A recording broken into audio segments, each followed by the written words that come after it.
I'm working on it. Still in sub-only mode. I could have swore we turned that off. It does. It says it's... Oh, okay. It'd be like that, though. Hi. Hi, Goddess. Hi, Doug. Oh. Well, I appreciate you stopping by. Doug says they can't stay there at work. It is off now. Okay, good. Good. So, meow. So, this is what I'm going to work on today. Right here. All this here. Good morning, Halbrook. Hi. Let's see. So I don't have any background music on because there's a lot of times where I'm going to be like, you know, and I need to hear the music. Intimidating creature. Hey again. Hi.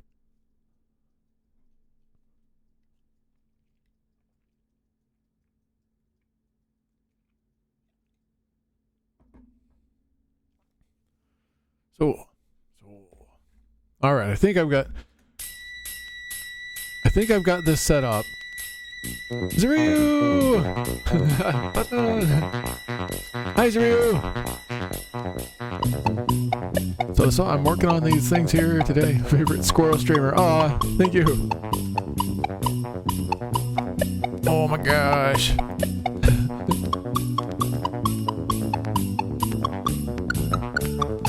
Oh. Oi. Wiggly popcorn, yeah. Yeah, making popcorn. Wiggly's dancing to the popcorn. They're warming up in the pan, right? And they start to get moving. Oh man, oh. And then the popcorn starts going, pop. Oh. Alright, so I'm going to review my little document I made for myself for like planning this stuff out. Sometimes in the preview here it looks like they're not showing, but they really are. So cute. Thank you, guys. So, right. So on the right here, I'm my like regular 3D view preview. On the left, I've got it looking through a camera. So this is the camera that it's going to record the scene through. That little box there.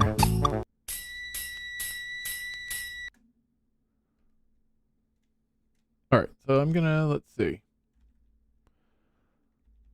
I somewhere here had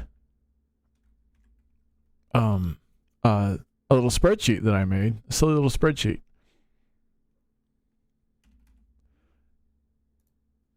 And in that spreadsheet, I kind of wrote out all of the timing. Like all of the bars of music in there. Or at least all the sections that I wanted to try and time stuff to. So let's make that spreadsheet visible here. First time chat by Nuna, Rooftop Nuna. Nuna love, haha. Hi Nuna. It's good to see you. We're gonna make Wigglies dance to the popcorn music. Oh, what's this for? Well, intimidating creature. This is for so that I can watch Wigglies dance to the popcorn song. Hey, scumbag. It's just a little showing, just appreciating the creativity of all the folks on the south side that hang out. And the background here was drawn by Torlin Curtis. And the Wigglies were made by their respective streamers and or commissioned by the streamer. A lot of these were made by the streamer though. The Southsiders like to do a lot of their stuff. So a lot of these were made by their streamers. Like I know... Why would it not? Frex asked me if the link to Twirling Curtis worked. I'm going to click on it and find out. Yep. It worked. Wiggles! Hey, Roseanne. Yeah. These guys are going to dance for us. Well, we're going to teach them how. First, I had to teach them how to dance in sync. Had to adjust the number of frames in each of their image sequences so they all lined up. Gotta says, Frex hugs. Wiggle, wiggle, wiggle, wiggle.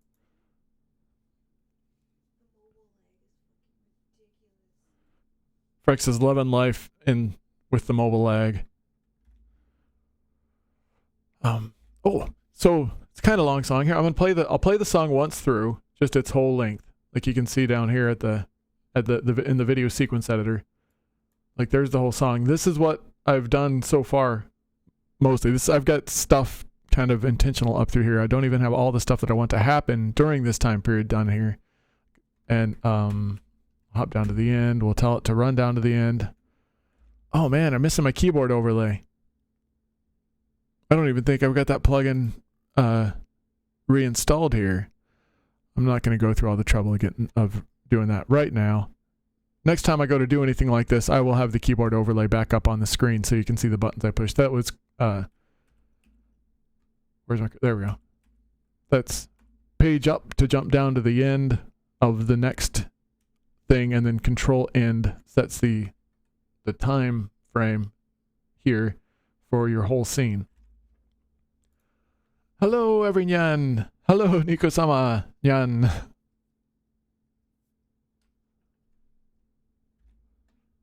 And so having set that now, so you can set that wherever, and the preview will just stop wherever you set it. So we just wanted to see the first few seconds of it. You could tell it, set the cursor there, press Control and space bar to play, and it'll just loop when it gets to the end of this section. Pop, back to the end. But I want it to come all the way here.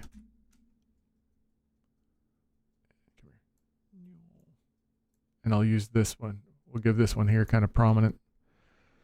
So what's inside of the camera's rectangle here is what's going to get rendered like. So this is, we'll be able to see.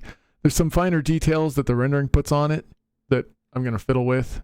Shadows and lighting effects from, I set the background to be metallic so it would kind of reflect the lighting and give it a little look.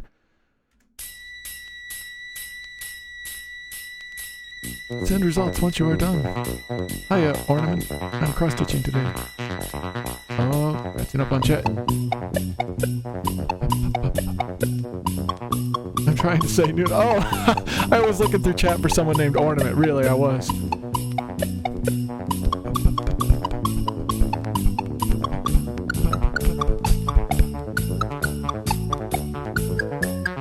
Alright, and once we get to the end of the stuff that I've done intentionally, they'll just kind of wiggle in place. Now these two, I just had them come off the screen so they wouldn't be, so it wouldn't get too overcrowded in there. Where are you going, Q? Q Wiggle? I must have a keyframe on them back at their original spot, and they're just slowly hiding behind Gomi. Why you hide behind Gomi?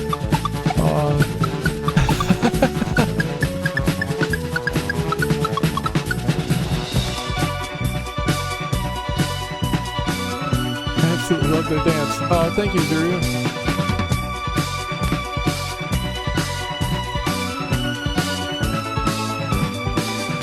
So I can definitely see that I need to adjust some of the positionings. And as we go, each little section of the song, another one pops up and gets big. So there's a lot of song here.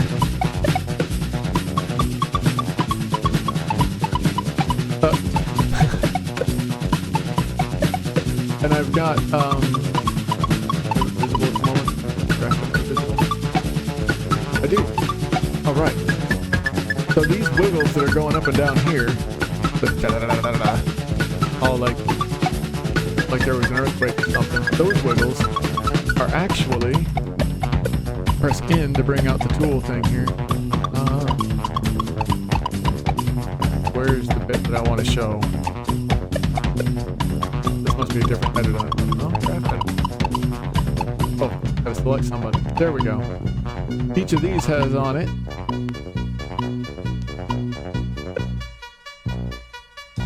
Active vector. Oh, wait, we're getting to the end of the song. Up. There.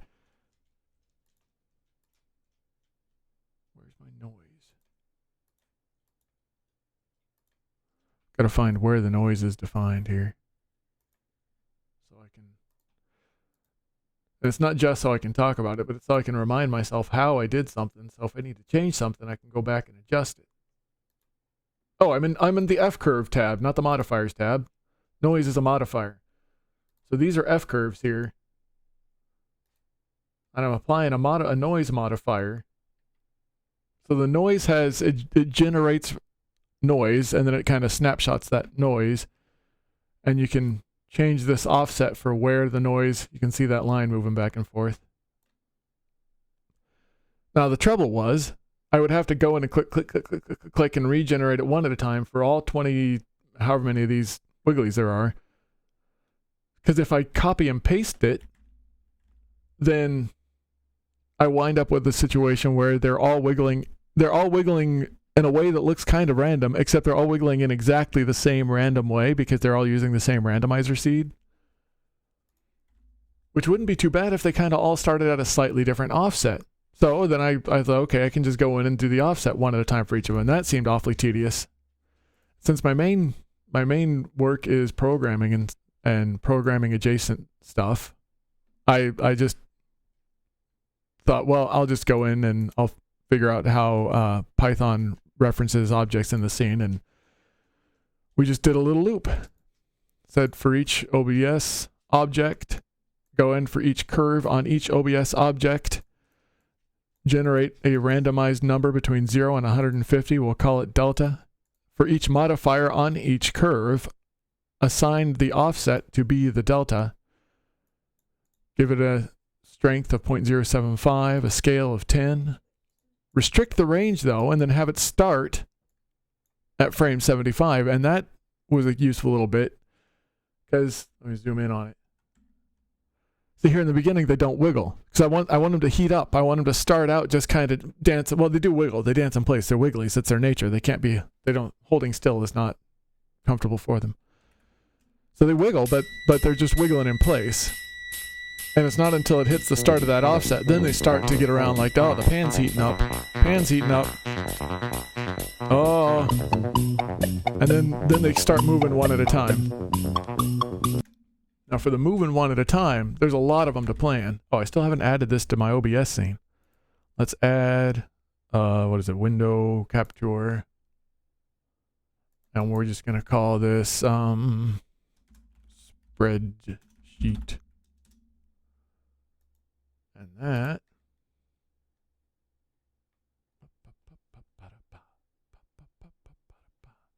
Sure, capture the cursor, why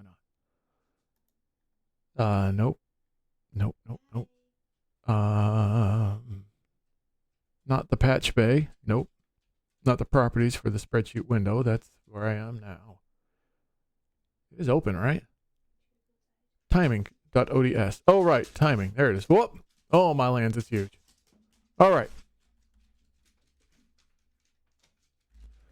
Oh, it's kind of spoilersy, but oh, that's fine. So these are all the Southsiders that I've got in there at the moment. Southsiders and Southside adjacent.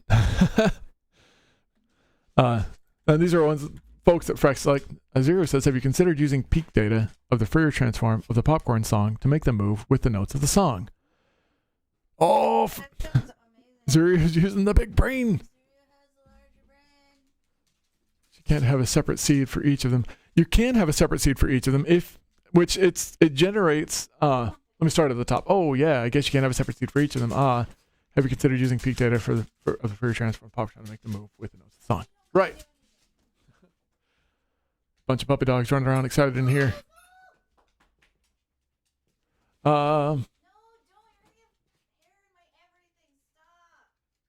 You have to come over here and get him. Come on, buddy. He's trying to get the dogs to go outside.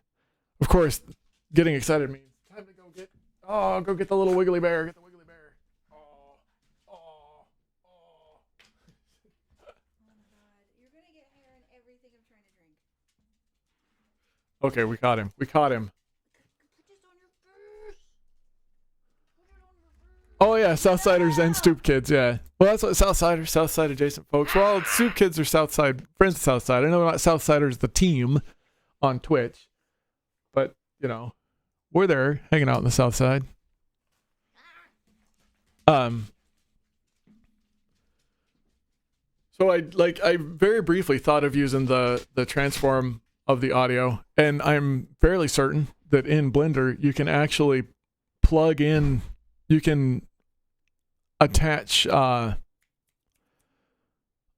can use drivers, I believe I'm using the terminology correctly, to drive values of parameters directly from the audio without even having to do further in betweens. You can literally tie together, say, take the audio or this part of the audio and apply it to these certain parameters. But like it's like so much of what I do, it's a learn as I go, and I came into doing this as a scene this way. Let me take this and move it down here. Up, up. Oh, I covered up the overlay. Where's chat? I covered chat. I've covered everyone up. Chat. Chat. Come back up here where we can see you. Yay! Where am I? Ah, existential. Everyone is gone. Ah, there I am. Yay, we're back. Hi, Ty. I don't remember if I said hi already. Arise! Oh, Arise! Arise. Chicken! Oh, man. Oh, man. Hold on. I'm going to redo that one because that's in here. I totally tested those earlier today, and I know they work. I just, as I was adding other things to this scene, I put them on the top like a dumb. Okay, I'm going to make sure all the overlays are actually on the top so they can overlay things. All right. All right, now let's go back in here. Try this again. There it goes. Arise! Arise. Arise! Chicken! Wait. Now I'm underneath everything. Where am I? You can just see my little feet and part of my tail wiggling behind the spreadsheet. Oh my gosh. Where am I? All right. Oh. All right. There we go. Pop. Button is hiding. I was totally hiding. There. Shrink down a little bit more. Whee. Hop, hop, hop, hop, hop, hop, hop, hop. Ah! So, button jump scare. Ah! Ah!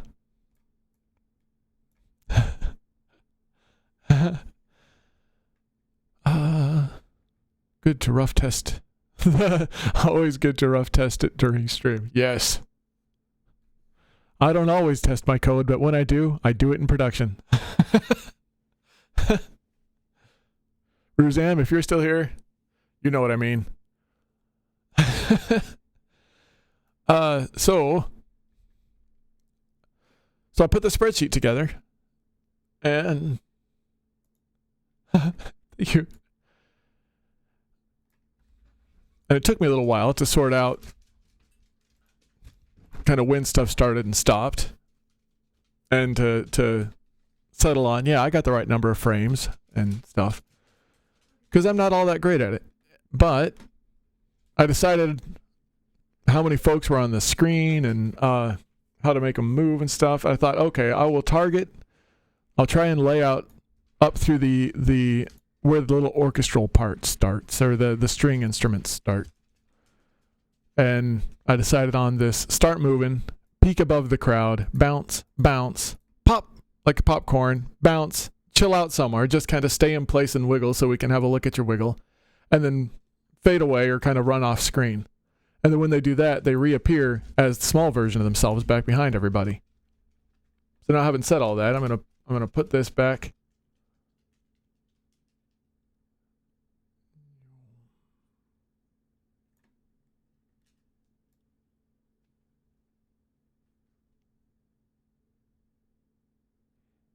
Back over here somewhere.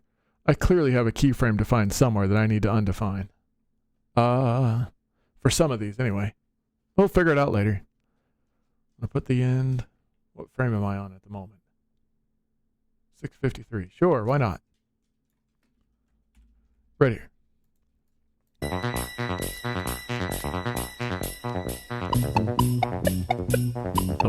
Sigrid starts moving. I forget who's next starts moving. Peek, pop, wiggle, pop. And my little planned out thing isn't quite set in stone so much as just an idea of where to go with it all. Okay. Oh, I forgot to change this back, change the order of the things on the screen. Okay, so we take this, pop. So and that's my general plan. It's not solid, it's not like in stone, but I needed something to guide my looking at the timeline. There we go. Okay, we'll put this back on screen. Higa! Oh, Higa! Hello! That's Mari NG for Wiggle Baby. Oh my gosh. It's so good. It's so wholesome.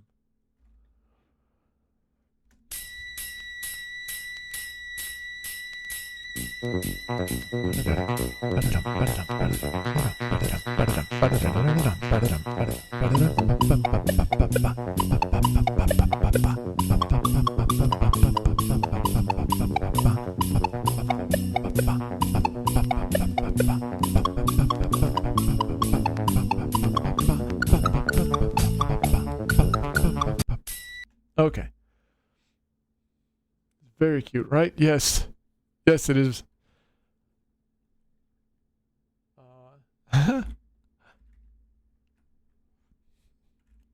So, let me see what. I get back into some doing here. I have Gomi highlighted, but I'm not sure if I was actually working on Gomi last.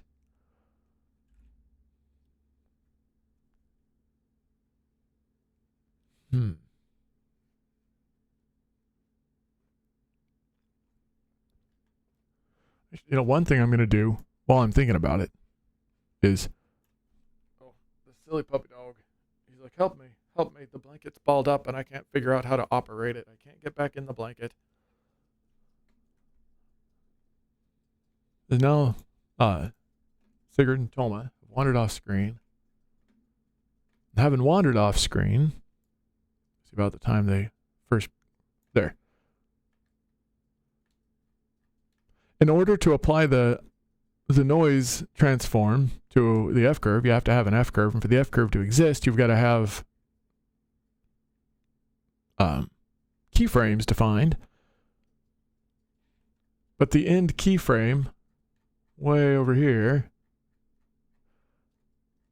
I went right past it. The end keyframe has the same location information as the first keyframe, because when I created this, I had them just wiggling in place kind of back and forth with that random noise.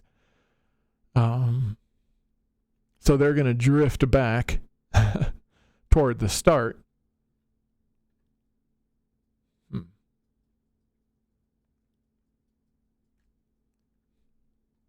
But I don't.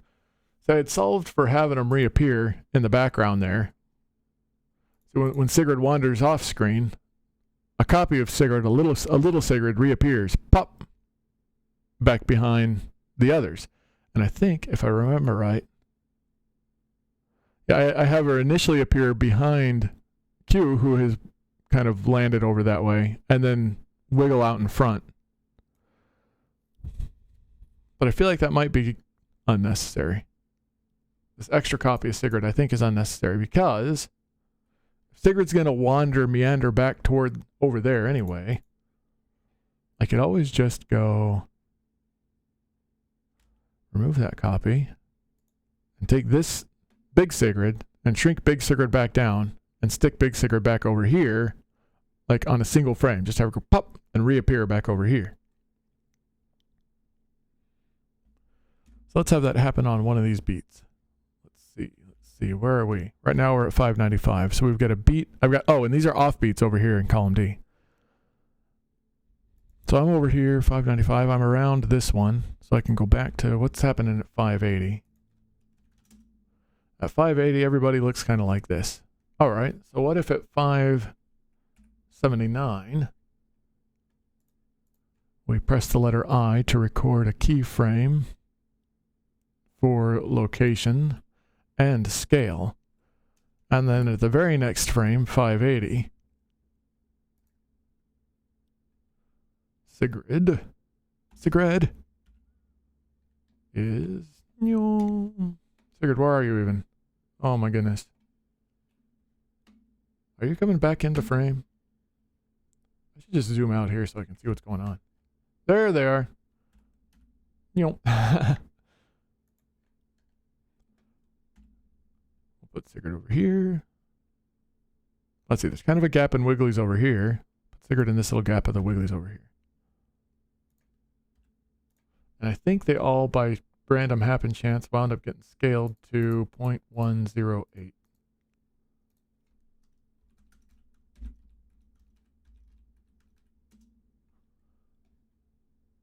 There. So now, on this very next frame, we record scale and location. So we go back here. Boom, she's over there. We go over here. Boom, she's over there. So let's go home. And so here she should run off. And then, oops. Nope, I didn't put my in far enough out apparently. Runs off. Oh, and she just reappears back over there. But there's so much going on, I don't feel like it's too jarring to have her just reappear back over there. There's so many wiggle and wiggly wiggles.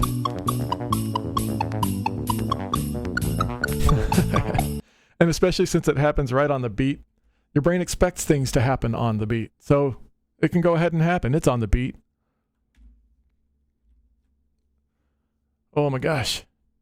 Haha, it's looking awesome. Thank you. Crazy. Zero says, also button, I'm sorry for this being kind of off topic, so feel free to ignore it. No. But do you know if it's possible in a simple way for a program to call a JavaScript or something on a website hosted by the same machine running the program that changes the website for every user in the network looking at the website in real time, like Jackbox? Ah. In a way, yes and no. And I say that because in order to trigger a change for everyone on a particular network, local area network, virtual network, whatever, in their browsers, you would have to either intercept the traffic on its way to the browsers and manipulate it that way,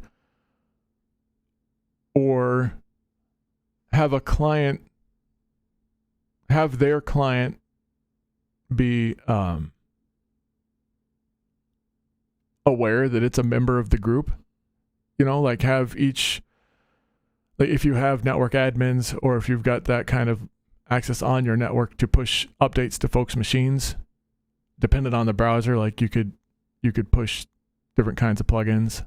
I have very little experience doing coding plugins, like actual installing the browser plugins for anything. I've fiddled around very, very slightly with Firefox and their plugins. I've done some Grease Monkey type plugins. And I've done a lot of JavaScript stuff, but it's usually on this, like at the point of writing the app.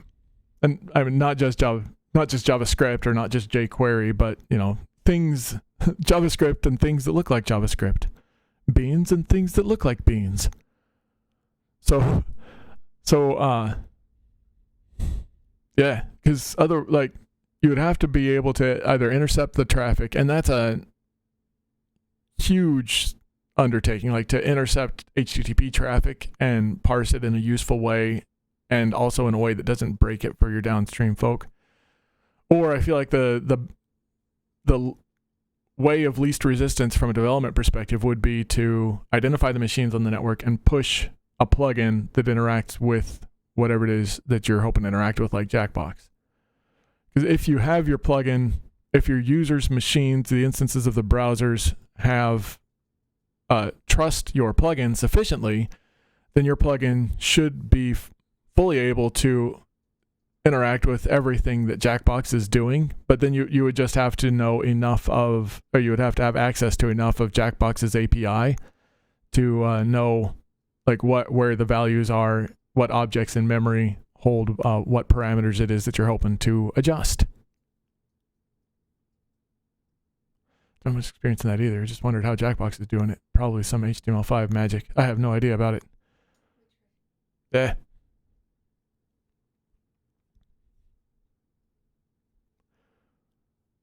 All right. Oh, sorry. I got to thinking about Jackbox and stuff. Jackbox is fun. Jackbox isn't a plugin, is it? No, I don't believe so. No, but it is definitely a very dynamically rendered environment. Like it's not straight up HTML. It's hi Vera. So yeah. Jackbox is definitely a web app. Hello. Oh.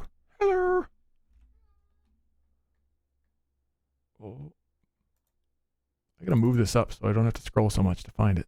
There we go. Yay! Hello! Put myself in the scene. Put myself over here. Wait. I'm all sideways over here. I'll put myself over here. I'll dance with them. Alright, so I want to look at this one more time to see if that solution seems like it's fitting well. Then I'm going to go ahead and use that as my how I get them back into small wiggle form. Because if I let them all become big wigglies, this would just be an insane mess. So they're going to pop up, they're going to be a big wiggly for a while, and then they calm down and they go pop back down to a little wiggly, as others, we'll cycle through them all. All right, so let's have a look here. Let's see. So right now we're just testing out with Sigurd, who's the first one to go big. RNGesus said so. Also, what you working on? Also, hi, Higanziru. We're working on Wiggles. We've got this popcorn song and Wigglies. And the spreadsheet. There's a spreadsheet involved. Let me bring the spreadsheet back up here. Which one of these is you, spreadsheet? Did I turn it off or did I just hide it behind everything else? It's called timing. It's like, no? Oh, did I rename it spreadsheet? I did. There it is. So we've got this spreadsheet here. Now I can't click on myself. There we go. Here we go. I've got the spreadsheet here. Hop, hop, hop, hop, hop, hop, hop. This is the cycles that they all go through, that each wiggle is going to go through. Wee, hop. And Sigurd's first. So I had a randomizer. Whoop. Do the sort order. I had to copy and paste as values, but I just used the rand function, sorted them out, gave them an order, and put them over here. So we have them start moving, we have them do all this, and fade is they're going to fade out from being big one way or another. I'd settle on having them wander off the screen.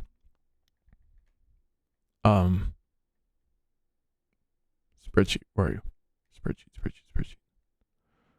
All the way down there.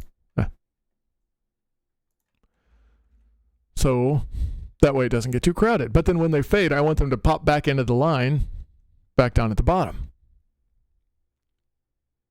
Just want a little, Zero says, I just want to do a little project for a VTuber friend too, but I don't want everyone to have to run an EXE. Yeah. So I might be able to do it through browser somehow. Oh yeah. I mean, you can do tons of stuff with the browser. I mean, man, you can write wild apps with the browsers. But thank you so much for your opinion button. It was very appreciated and valuable information. Oh, you're welcome. I mean, at least you're not like, I have to parse EBCDIC data from an IBM mainframe because then I'll have flashbacks. I'll have to look into that. Thanks. You're welcome.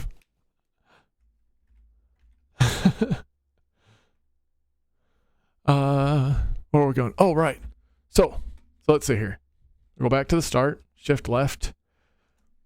And for any folks who are either relatively new to Blender or don't use it for one particular workflow and haven't explored a lot of the other stuff, Blender has absolutely insane numbers of key maps and bindings and shortcuts. And they are almost universally not context sensitive, not just in the sense that a lot of apps treat context sensitivity as what is selected by the cursor, but also where the cursor happens to be floating at the time. So if I've got my cursor over here and I press page up and page down, it's going page up and page down there. If I put it over here and page up and page down, it's manipulating that cursor. And there's lots of others. But if you're in anything that has a timeline, whether it's the video sequence editor, the graph editor, the timeline editor, or the 3D view, you can shift left and shift right to jump to the beginning and end of your current scene. And the scene is set by the time up here, frame range. And there, you can also set the scene by going to a position and pressing Control Home to set the start and Control End to set the end of the scene. So let's see what goes on here. They start off all orderly. I just did some adjustments for Sigrid here. So I'm going to jump up a bit. Alright, big Sigrid. And then it's getting crowded. Big Sigrid's like, it's getting crowded. Off they go. Up, they're tiny again. I feel like that's good enough. I feel like that's a good way to do it. So I'm going to do that for Q. I'm pretty sure Q is the next one that gets big and wanders. No, it's not Q. It's Toma. Toma wanders off. So let's see. Where's Toma? Oh, there. Okay. What frame are we on at this point? So this says frame 650. 650. So Toma Toma fade. Good, we're sticking to the plan, it looks like, by this point. So Toma fade, 650. But the beat in which that happens was 645, or that's meant to like hover around. So let's go frame 645. We'll go back to frame 644. To insert a keyframe, one for location and one for scale.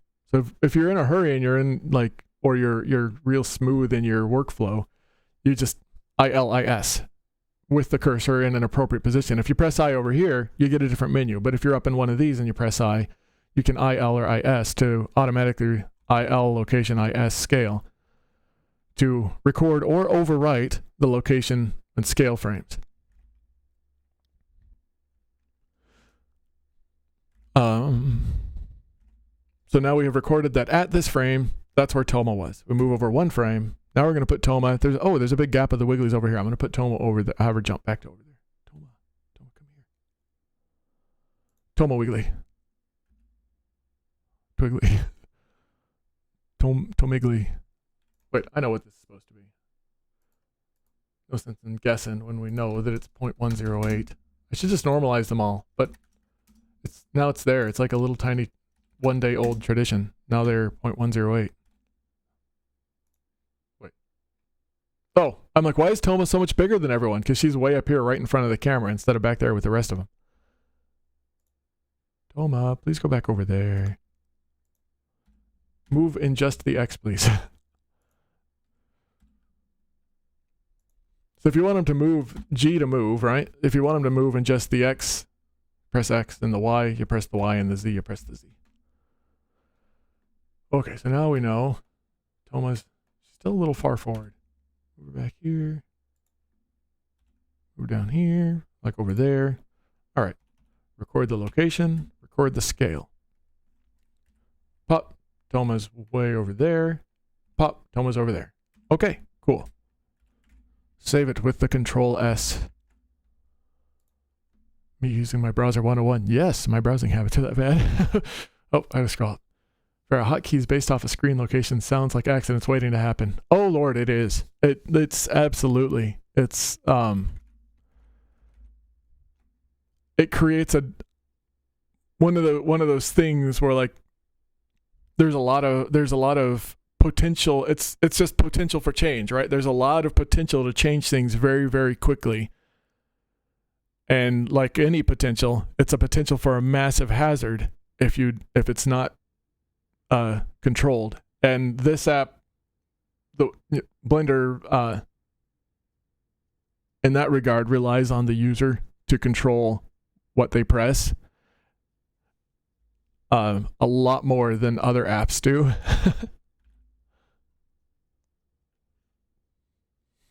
I love Big Grid. It looks like such a pain to get into. You know, I wonder. I suppose.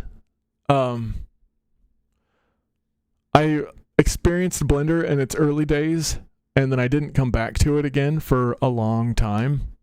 And in the meantime, I got real accustomed to a variety of Linux and desktops, and in my work environment to Windows machines, very heavily Microsoft Visual Studio type stuff, but never in a very specialized way, because Microsoft Visual Studio narrows the scope a lot, but you've still got C# in there. You could be doing mobile apps, you could be doing web apps, you could be doing whatever. And my initial experience was a lot of legacy apps.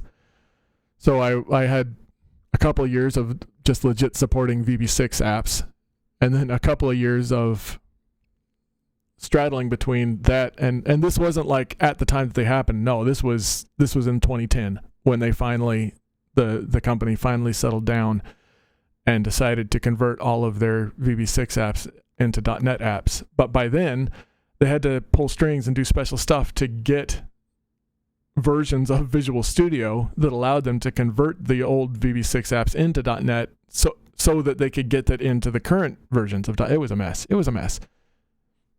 Anyhow, we got my buttons from the say you're one hell smart squirrel. At least Control Z is a thing. Yeah, right. So it was a weird environment that didn't like settle. I didn't settle into a particular set of key bindings. I mean, granted, I never really got into like Emacs, which is key bindings out the wazoo. But I did learn a lot of different kinds of key bindings. I've become familiar with a lot of conventions, especially around Office type GUI apps. So it wasn't too much then to go from that to this here, and it helped that I started with just the VSE. I think it helped that like if you open Blender and tell it new video editing project, you just get a video preview and the VSE video sequencer down here at the bottom, and then some stuff, and it's a lot simpler because you're just dealing with time start to time end and the Z order or whatever they call it in Blender of your elements in the scene. And you can do all kinds of stuff with the video sequence editor, but you can't do one thing that I really, really wanted to do with these Wigglies, and that was to have them wiggle semi-randomly back and forth in front of each other. So if you do the scene in the video sequence editor like I did the first time I kind of played with the idea, you wind up with everybody in a specific front to back order. Like you can change them from left to right, but say if I put them in there alphabetically from top to bottom such that Woozle wound up being the last one added to the scene, so Woozle was the one in the front. No matter where I moved Woozle from left to right, they were still the frontmost wiggly. And there's no standard way in the video sequence editor, at least none that I could come up with, to change that on the fly. Whereas if you do it in a 3D scene, then you just set the parameter for X, to be semi-randomized, and then they'll wiggle up and down in the X. Ruzam, it was a mess that I somehow sidestepped. Yeah. Right. So I'll put them all in here. And this workflow, although it was something that I had thought of, and I'm sure anybody who's done kind of hobby like this kind of work will have had it cross their mind once in a while, to use the 3D editor to do a workflow for doing a 2D rendered a video. And some folks have gone out there, but the one who really made me think, oh my gosh, I love the way that came out. I could make something that I would personally really like beyond just being a meme. Although I do use the idea of stuff being a meme to hide from my own feelings of inadequacy. But I could do something. The person who made me think that was Frex will know right off the top of her head. It's well, I guess the project that they did was Big Top Burger. Was the one that really did it. There we go. She got it. We're the kids. We're the Kids stuff was so freaking cool to see. I absolutely loved it. And it was all done in Blender as a 3D scene. And they showed, I remember seeing when the first time that I came across them showing, they did a little tutorial on their workflow. And I was like, what? And they showed them, there's stuff in the scene. And I was like, oh my God, that's so cool.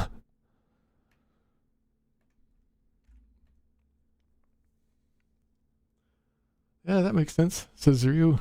I can't believe there is no way in 2D editor to put something in front. Well, you can. You can change it by sliding them up and down in the video sequence editor. It's just you can't parameterize the order in the scene in any way that I was able to come across. And this, doing it here opens up a lot of flexibility with the scene. That like any flexibility can be good, can be bad, but when molded well, I think creates a pleasant thing. Like I can having them wander off the scene. It's easier to have it look like they're wandering off screen when I can just go into 3D and have them literally wander off the scene. And then in the camera that I've carefully and it's not terribly hard to get the camera in position either, because you just kind of slide it to kind of where you want it to be, and then go over here and tell its rotation to be 90, 90, and 0, so that it points there, or whichever orientation you choose to have your scene at, and then just set up your background, if you want a background, and what have you. For instance, we could put this whole thing together, and then I could take away the background, and go up to here, up to the scene settings. And where's film on this? Film. Oh, wait, no, sorry, not scene. Not there. This one. What are you? Render properties. That's what I wanted. Film. And as long as transparent is checked, if there's no background and transparent is checked, when you render this, if you render it into a container that supports transparency, like if you render it into transparent ping, or if you render it into a video format that supports proper transparency like WebMVP9 or the MOVs, then you will have a video with transparency, and you can use that video with transparency in any video sequencer or video editor that understands the transparency of the modern codecs. So I could have just the Wigglies and no background, and then use the Wigglies on any other scene that we wanted to throw them into. But I feel like it's just as easy too to leave the billboard in the back here, and if we really wanted to change it, to just go and be like, where is it? Shader. To come in here and just change the picture. Because that's all down here. Southside wallpaper. That's Curtis's. Look at all those chickens. Zeta.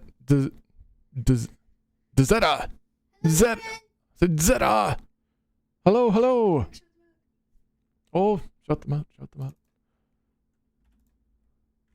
Frex is usually the one doing this. Hashtag exclamation mark? No. Exclamation mark. There we go. SO. So do we need the at? I want to put the at. No, we don't need the at. Oh.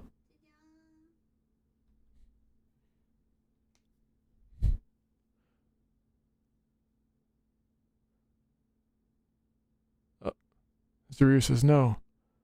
Oh, this looks intense. Sorry, Frex, for the ping. Oh, sorry. Frex was like, I would usually, but my phone is eating itself. So it's struggling to stay connected. I just meant to say no at. Oh, no at Frex on X, and I get it. I thought you were being like, no, Frex. Something like, no, you don't need the. All right. So And you might notice it pop up down there. I'm a habitual saver. I've got my home position for my fingers isn't floating over ASDF. It's the base of my left pinky finger on the left control.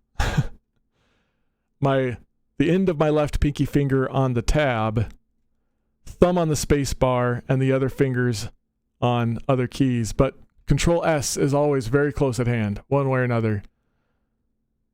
Because control keys move things. Oh, right. So who is next? Let's see what order these were going in. We had Sigurd. Sigurd wandered off. Who's still on? All right, right now in the background, large Wiggles, we got Toma had just wandered off. The most recent one to appear there, pop, was Gomi, right? I'm pretty sure that's Gomi. Oh, that's what I meant to communicate to myself with this one randomly highlighted cell in the spreadsheet. Gomi is highlighted in the column J, bounce, because Gomi has just popped into large Gomi form, and the next thing I want to do with Gomi is have them bounce over here around frame 688. Okay, so let's go up to 688, see what's happening all around. I really need to zoom in to make that easier to adjust by hand. I know you can just type it in. All right. Oh, it looks like I did the bounce. All right, maybe that's what the last thing I did was the bounce. All right, what happens after the bounce for Gomi? Gomi chills. So Gomi's going to chill there and then fade. Looks like we're going to have Gomi wander off screen at 774. All right, 774. That's way up here somewhere. Past button is helping future button to make work more efficient. Right? Control S is very important. Oh, Zeta, hello, I can't stay, but I hope y'all have a great rest of your stream. Well, thank you.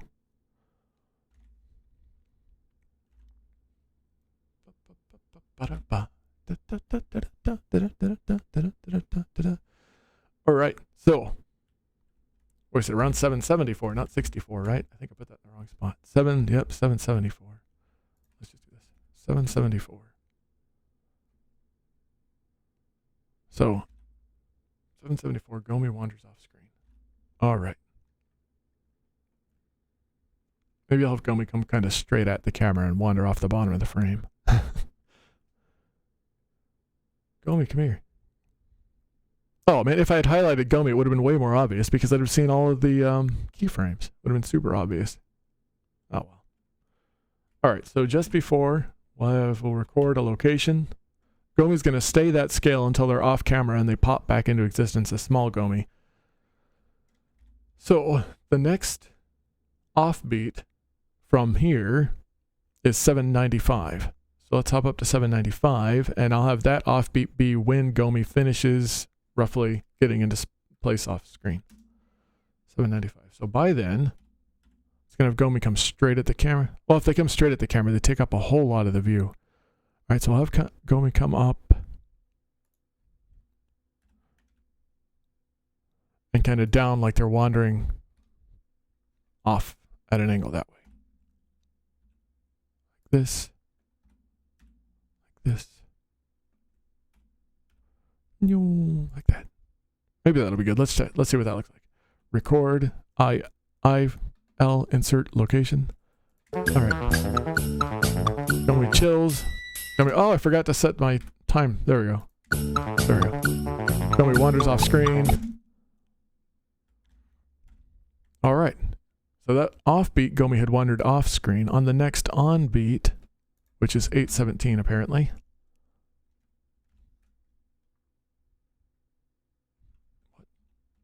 What did that just do? Oh, Control G in a lot of other situations is go to. If you're using Notepad++, I think some of the Visual Studio and adjacent editors, it'll pop up the go-to command for either going to a line number or going to a character offset, and I find myself habitually doing Control G here,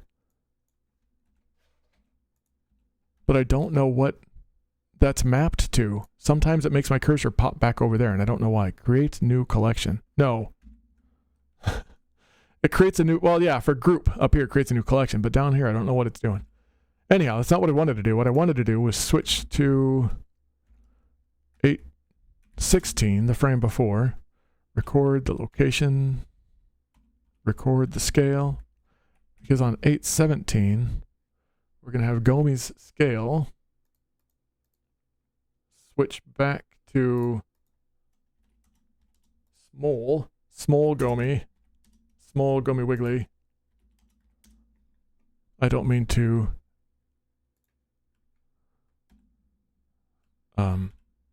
associate the streamer with their Wiggly, but it is the most shorthand way to refer to the streamer specific Wigglies. We'll have a Gomi go pop and just like reappear back here. Am I on 8:17? Yeah. All right. Record location, record scale. So now 8:16. Boom. Gomi's up there hiding from the camera. Boom. They're back. All right. Let's see how that looks. They do a little hop. They chill. They wander off scene. Pop back into existence with the rest of them. All right. But that means we've only got 3 people here. By this point, somebody else will have popped big. So let's find out who that would have been. So here on screen, I had Gomi wander off. Big on screen, we've got Callie, Q, and, is that Bird? Yes, Bird. All right. So Callie, Q, and Bird. Huh. Sigrid, Toma, Q, Callie, Bird. All right, because Sigrid's already gone back into the line. Where'd Toma go? Is Toma back in the line also? Toma B. Where's Toma A?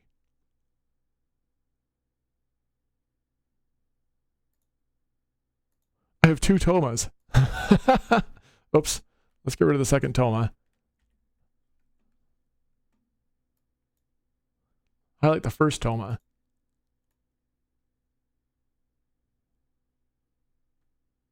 There, and then we had Toma wander off screen and pop back into existence. Okay.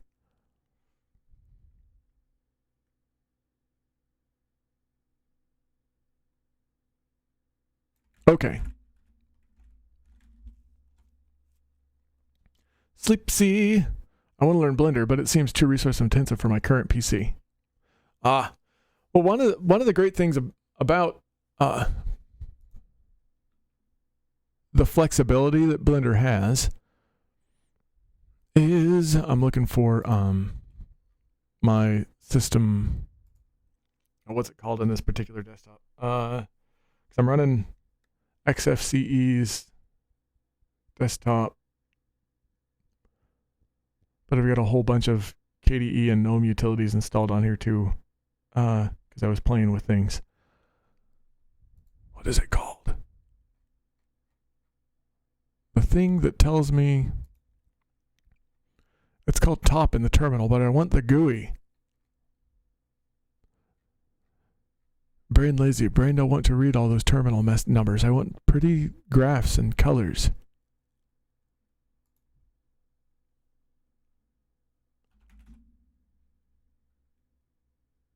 It's Task Manager on Windows. Close enough. There's something in here called Task Manager. Probably show me an approximate. All right, and then where? Blender. So, well, I guess when it's not doing anything, it's not doing anything. Let's have it render this scene here. Running this scene. It's only using 4% of the CPU. So I guess like all things, it depends quite a bit on what you're having it do. Got myself right there. Here, I'll put myself over here. There's this little space here that's not really doing anything at the moment. Oh, wait, I'll put myself down here on the timeline. I'll hang out next to the song. So if you do simple things in Blender, or do things in ways that are simple, relatively speaking, to render, then Blender actually doesn't use a terrible lot of resources, especially when you're in preview mode like this, and especially depending on which environment you're using, which editor type you're using, render engine for your scene. Like I'm using Eevee. There's Workbench and Cycles. They've got their pros and cons. I don't know what they are. I'm most familiar with Eevee because that's the one that I've used to date. I did use cycles to render something one time when I was playing with rendering fire because it seemed to do more photorealistic renders of a flame.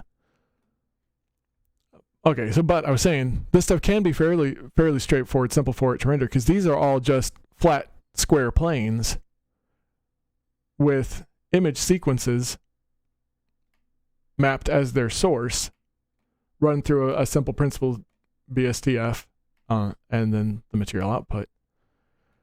And even this bit doesn't have to you don't have to set that up. I don't know if the capture is going to capture this window when it pops out, because if you go into edit preferences, I'm going to check OBS. OBS doesn't even see the preferences. OBS, you're a beast. Well, anyway, if you there's an add-on for Blender called, what's it called? I forget the name of it. You add things to projects and then you forget what they're called. It's import. Library biovision. Import images as planes, and it's been around for a while. Handy little add-on. You can import images into just bog standard Blender and it'll just be a flat image. But if you use the import images as planes plugin, it makes it really easy to import an image sequence onto a surface, onto a plane surface. And it sets up a lot of stuff for you that doesn't automatically get set up if you just use the bog standard import an image or add an image from the add menu, which is Shift A. So I'm using that plugin, and these are all just little squares, and the background's a big square. So I've got a bunch of squares. Somewhere around here, there's a light source. There it is, which I left in the default location. I'd like to think it's because blame efficiency, but it's also laziness. And I feel like if I move it around, I'll mess something up.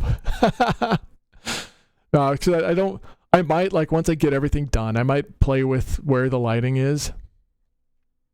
But the default position's fine. The camera I moved for my own convenience. I lined it up with the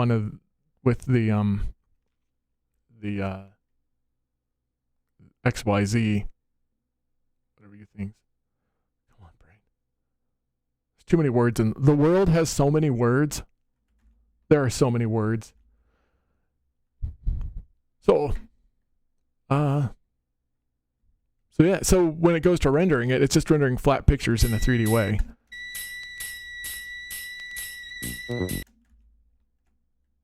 All right, so I was saying who's going to be next to get big. So when Gomi goes back to being small Gomi, pop Gomi Gom Wiggly Giggly. No. When Gomi goes back to being little Gomi there, we've got Kelly Q Bird, right? Your bird. Recognizing the Wigglies by name still escapes me sometimes. I still misname the Wigglies sometimes. So if I've got Kelly Q and Bird, then, man, my brain. Who's the next? Oh, wait, I can just look at who's the next one to get big after Gomi. Pop. They're always in the same order. Why is this? Wow, I was getting tripped up on this. It doesn't matter which row I look at. They're in the same order in every row. I didn't randomize that. I had some pity on myself. So I had Lily in there because I had started off with just a collection of, that's Lily Hopkins, with just a collection of Wigglies that I had collected for other projects, and that from streamers that Frex and I find fun to watch, whatever. But I think I swapped that Wiggly out. Or did I? No. Wait. It's still named Lily, but those aren't Lily's colors. Are they? Oh, that is Lily. Okay. It was just looking blurry because, I don't know, it might be my screen. That is Lily. Let's swap Lily out. Because I'm switching the collection over.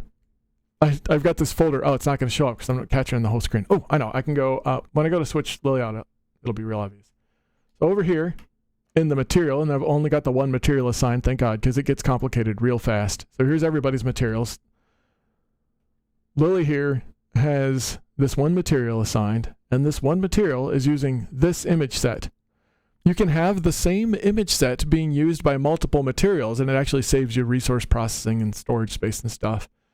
If you have that, this number over here will be there, or there'll be a number over here. But I know that this is just currently assigned to just this one. So I can come in here and I can select any of the other Wigglies I've got collected up in my Wiggle folder.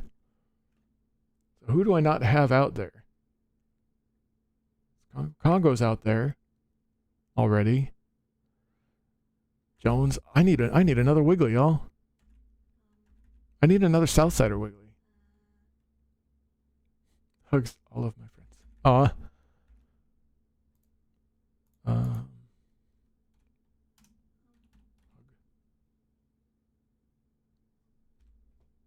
What's up, Frex? Chicken of the Hair is whispering into my ear.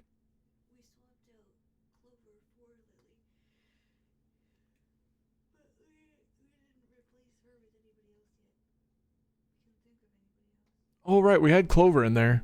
Clover's fun. Clover Chibi. We had Clover in there, and then we put Lily in. Maybe alright. I will show how it's done. I'm pretty sure Polyalphanet's already in here somewhere. Oh yeah, she's there. We've got so many Wigglies. Only so many Wigglies. And I just put them all in this scene. I should have put a check marks next to the ones that are Stoop Kids and Southsiders. It would have made it easier.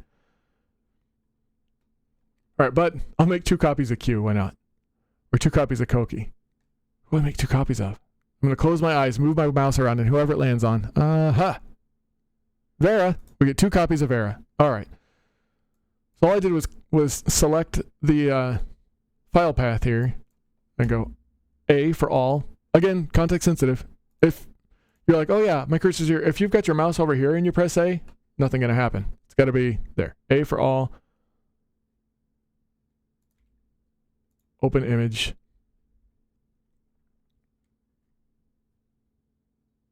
Oh wait, I replaced Poly with Vera. Whatever. No, I'm gonna go back because I wanted to show. I want to show how it works. Here, we're zoomed in. We're already zoomed in over here.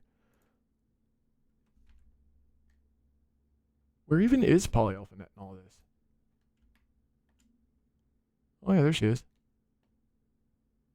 Huh. Did I not rename Poly's? Yeah, see, Polyalphanet, and then something along the way, because I made Bird first. I'm pretty sure Bird was just at the top of the spreadsheet after. No, Sigrid was. Okay, no, I did them one at a time until I got down to Bird and started copying and pasting things. But it doesn't. It just gave it a .10015. Apparently, I had 15 copies of Bird at some point, and I never renamed wherever that is to rename it. Somewhere around here, there's something called Bird 01.015. Anyhow. Oh no, I landed on Vera. Vera, up, pop, and now it's Vera. Ta-da! Now it's Vera wiggling. Now there's 2 Veras. So that's all there is to swapping them out as far as the image sequence that's being used on a plane. All right, so anyway, that's what I wanted to focus on today, was getting more of the action going, and here I am an hour later. I do appreciate getting to talk about it, though. Shout out Polyalphanet. Vera, 2 Veras, yes, 2 Vera Wigglies. Oh, wow.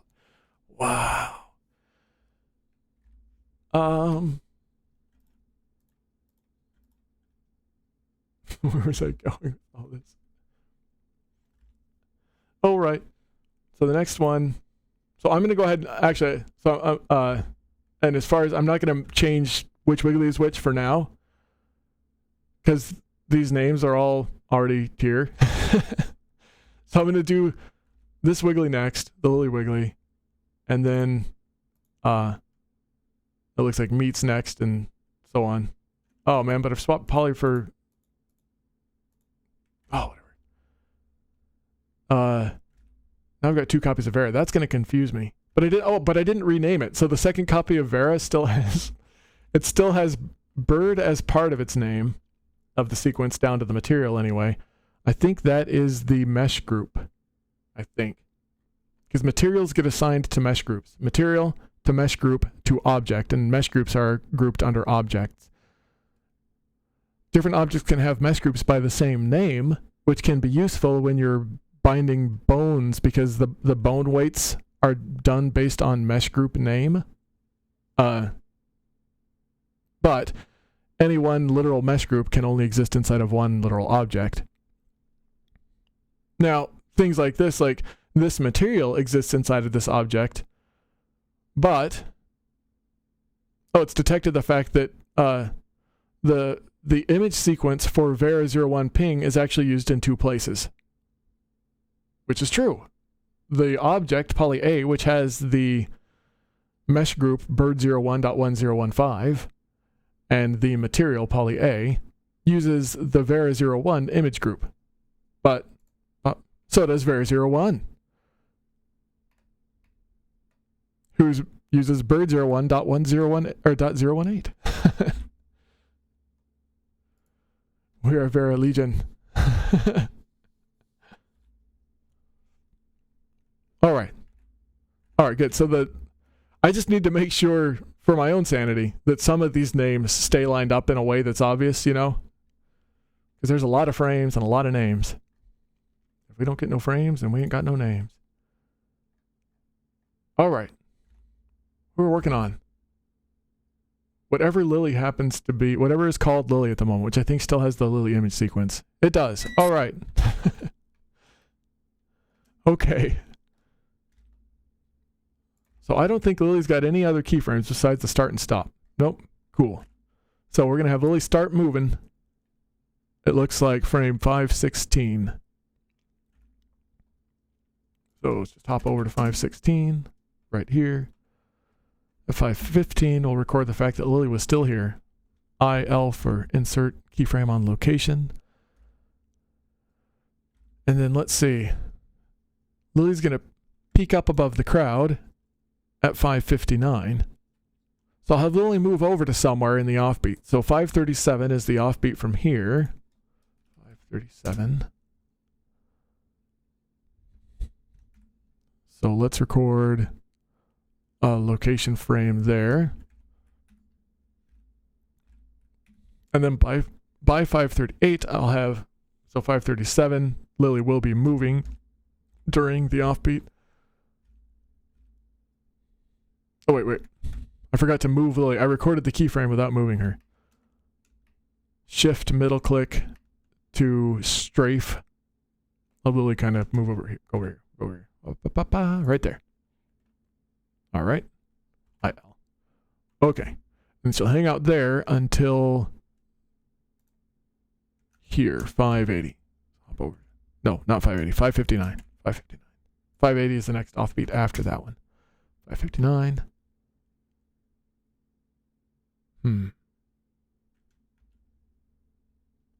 Actually, I'll have her wander back over. So by 558, I'm going to have Lily wander back over here because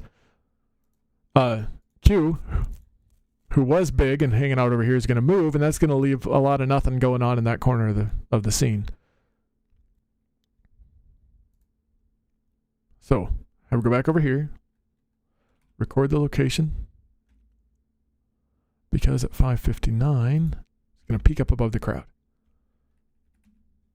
So go up, peek. A little hop, just a little tiny hop.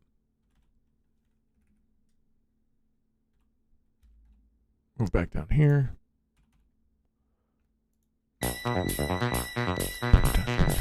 That's too far back. Come over here. Pop. Oh, it's going over there, going over there. Hop. Okay. Save. Amriv, good morning, everyone. Good morning, Amriv. Good morning, every Amriv. It's good to see you. Oh, I must hydrate.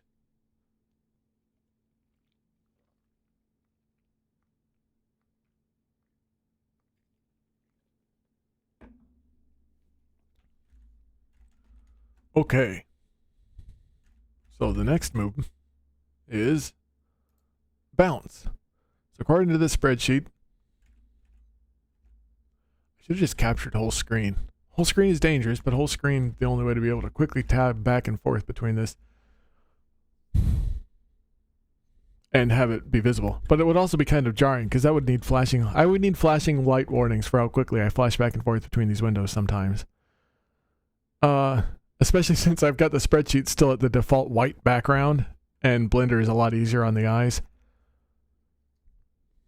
So Lily bounce at 602. All right. And I feel like I want to include a lot of folks, but I also want this. I wanted to, especially when I was like, oh man, Curtis's background is so cool. And I found that like as the starting inspiration for Southsiders and Stoop Kids being in the scene. But I kind of ran out of Wigglies for the Southsiders, I think. Hey, if y'all know Southsiders or friends of the Southside with Wigglies that I don't have in this scene, could you let me know?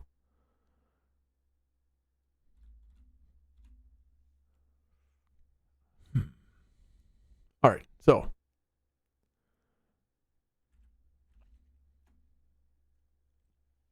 because I can swap these out, like Lily and Polly and folks. Right. I'd love to make little stuff for them, but there's a theme I'm going for. Theming. Fuck. Talk about what they did right, what they did wrong. Fucking, this is gonna be about why Mega Man X is so good, so fucking good. It makes my dick rock hard. I don't have the boldness to say it with that kind of oomph, that kind of emphasis. I'm no ego raptor. All right. Morning, Vera. Looking if I have any. Morning, Ty. Oh. Thank you. All right. So the next up is a bounce. So I'll literally move somewhere else and it's going to do a bounce, a big hop.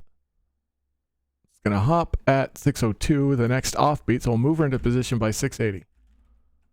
So let's go 680. So what's going on in the scene by 680? There's kind of a little space over here. Well, let's do it. No, let me hop up to where she's going to do it. Or actually it's 580. 580. All right. So there aren't any large wiggles in this spot here. I could ever hop up into that gap. So, but let's see if that's still empty by 602. Nope. The big wigglies are moving. They're moving. It's moving. I'll have her. Let's see. Where's the edge of the camera? Where's that little dotted line? There we go. I'll have her move just a little.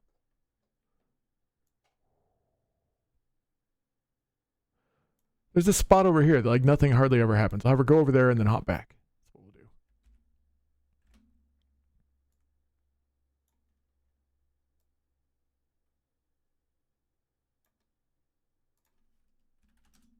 do.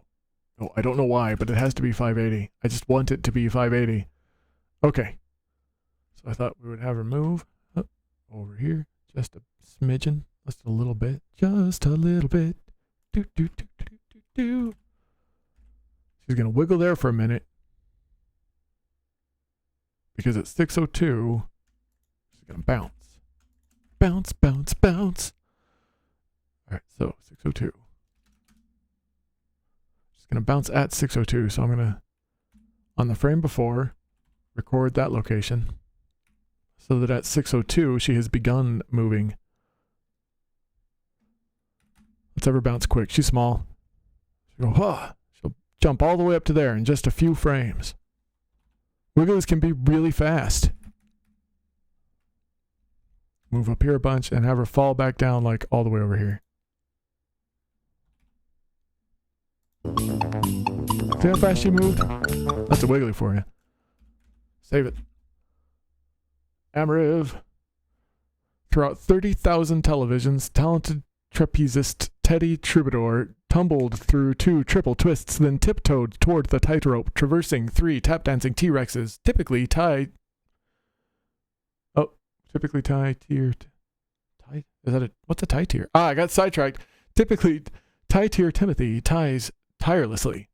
Troublingly, today they tied tiredly, terminating tautness. Typed the Times typewriters. Trapeze trick turns tragic. Been collecting these from the south side, and adjacent reactions to it vary by quite a bit. Oh, oh, it was redeemed for set. Oh my gosh, I was just reading chat. I didn't even realize it was redeem. Whoops. Wait. Let me do it again. I apologize. Now it's not going to be as great because it's not like off the cuff, but throughout 30,000 televisions, talented trapezist Teddy Troubadour tumbled through 2 triple twists, then tiptoed toward the tightrope, traversing 3 tap-dancing T-Rexes. Typically, Timothy ties tirelessly. Is that his full name? Oh, man.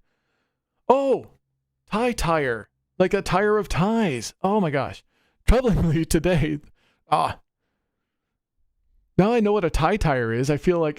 Well, anyway. Troublingly, today they tied tiredly, terminating tautness. Typed the Times typewriters. Trapeze trick turns tragic. Tire. I don't know why I had to read that 5 times before it.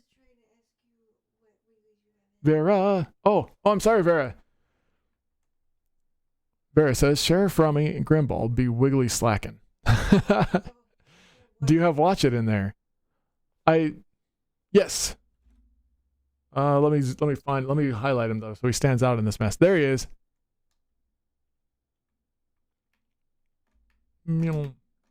Watch it. Watch it be wiggling. Wiggle. And if they're gonna be the randomizer put them as the third to last one, but they'll be coming in just as the percussions start.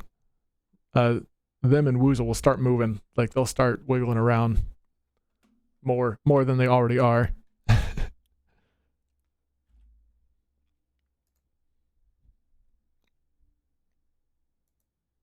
All right, so we did that hop. They do 2 bounces. So the next bounce is going to be at 6:45 with the offbeat 6:23. So let's move somewhere over about 6:23-ish.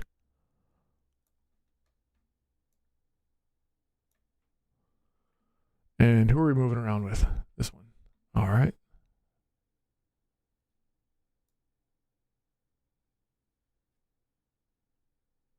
So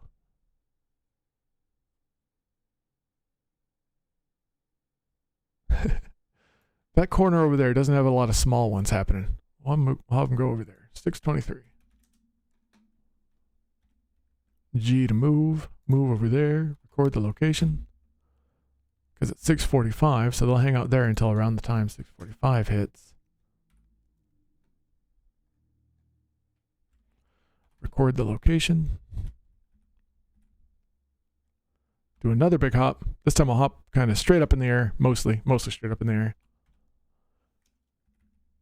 And then back down.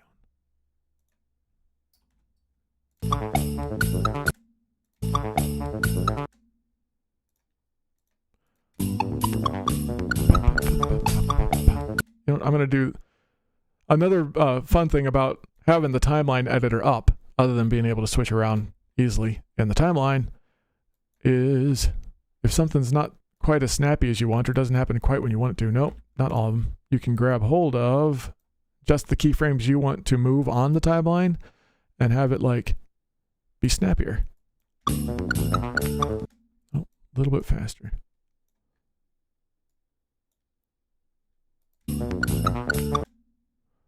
Oh, this side needs to move over. Okay. And this, I've grouped together these object transformations. These are actually the X, Y, and Z at the same time. But when you do it like that, you don't have to, because I could move it X, Y, and Z independently. But that's kind of a nuisance.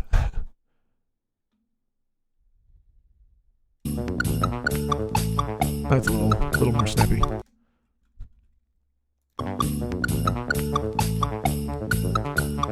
Okay. I think the next thing they do is pop into large form.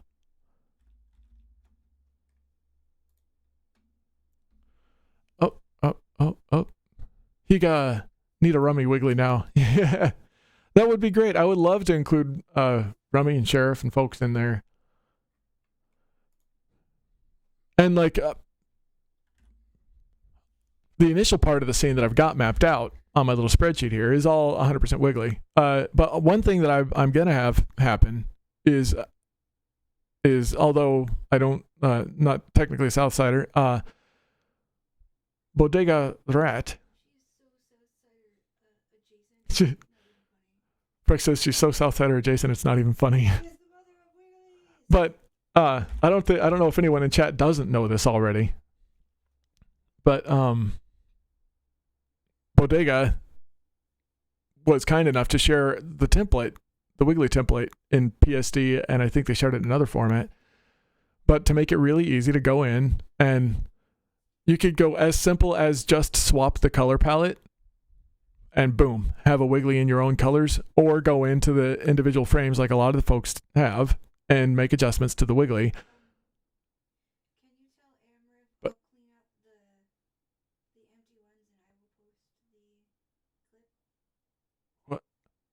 What Frick says, can you tell Amber if I will clean up the empty ones and I will post the clip? But I don't know what that means. I think her phone has died. Maybe if I catch up on chat, I will be better informed. Vera, there's the slime boy. Button. Thank you for your idea to just do everything on browser side. I found an SDK on GitHub that lets me use Twitch API in a JS no environment. Sweet. Yeah. Sweet. That's great to hear. You're welcome, Zuru.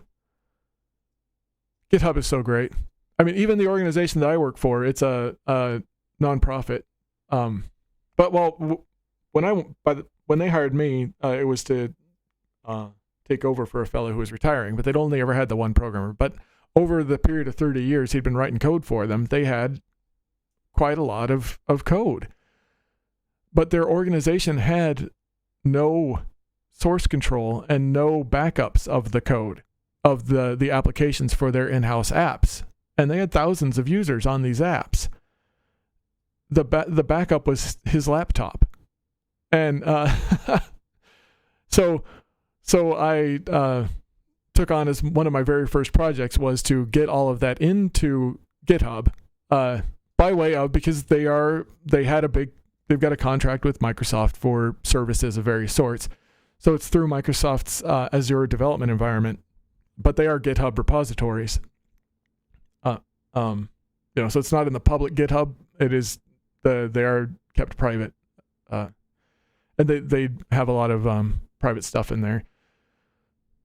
So me and GitHub get along quite lovely. I love GitHub. But like anywhere, like any public space, you don't want to just wander around all willy-nilly and not without knowing what you're doing, because you could wind up running code that's, if not malicious necessarily, but like you could like scramble stuff up and introduce bugs all over or whatever. Oh, right, we're catching up on chat. Amber says, "Oh, sorry, didn't know links were off. That was just the clip." Oh, it ate a thing. I know, I'm looking for the clip. Oh, Frex is actively looking for. I typed it down below. Okay, all right. Here, I should just catch up and then ask questions. This is like those instructions that say read the entire manual first and then try to do it. I don't have any other Southside Wigglies. I don't see here. Fang, who Meat raids into a lot. Lazy Susan, who was on Sig and Birds, but those are stretches. Yeah, but they're friends of the Southside. That's something I think. Folks that interact a lot with Stoop Kids or Southside or the main Southside folk are fun to throw into these things. Oof, oh my god. Yeah. A single laptop as backup. Yeah, it was not great.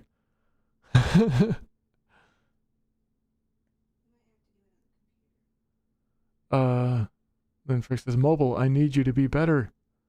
I DM'd the link of the clip. Frick, you could send it to me. Are we trying to just play it here? Into what thing? Oh, as a mod, will it let me paste it in? Well, here, send it to me, and then I'll put it in chat. I probably got a messenger of some kind open here. Looks like I don't have Discord open at the moment. So I can open Discord. Oh, okay.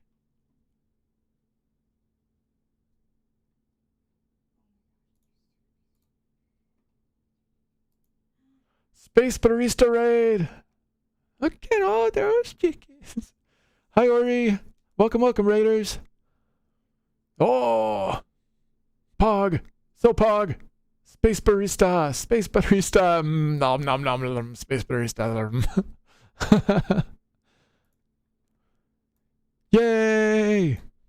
Make it big. Yay! Pop, pop, pop. I'm going to stand over here. Let's see. I'm going to switch over to Ori. Focus on Ori since Ori just raided. There's Ori.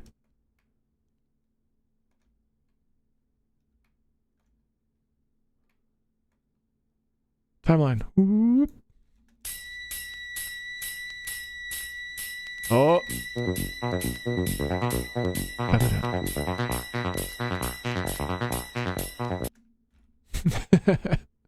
Lemon coffee. That does sound curious.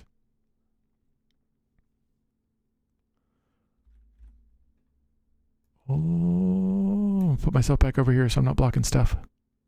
Mm-hmm. Oh, watch it, sir. Oh. Hey, Crab. Watch it. And Crab. Watch it over here, too. Watch it. Right. Bam. Here, let's play the whole thing. Let's play the whole thing up to what I've got so far. Which, if I go like this, I should be able to just see where the keyframes end.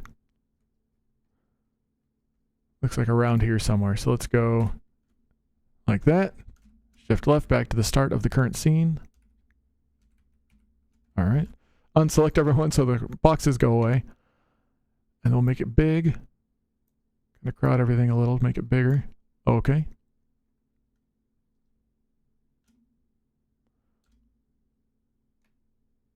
Oh, no, I forgot. Clicking out of that makes that do that. All right. So what we got so far. So this camera here, this camera is what's going to get rendered in the end here. And this over here is just the 3D view so I can see who's wiggling in front of who and whatnot. Let's go like this.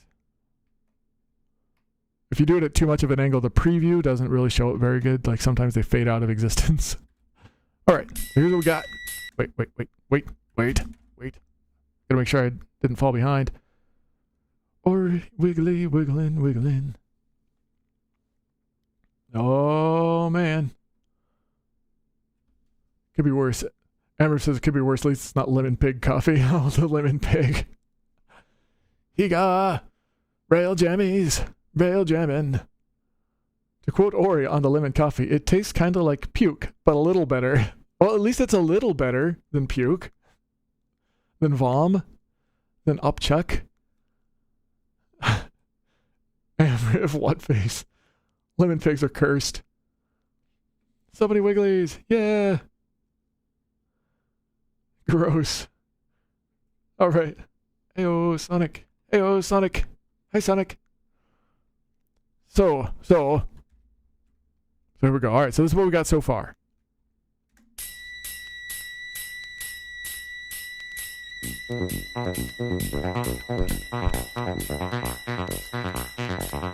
Oh, they're heating up. Oh, popcorn's popping.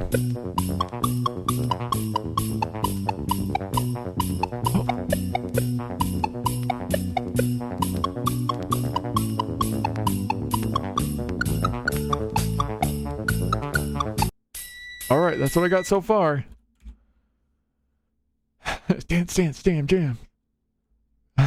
Puke plus.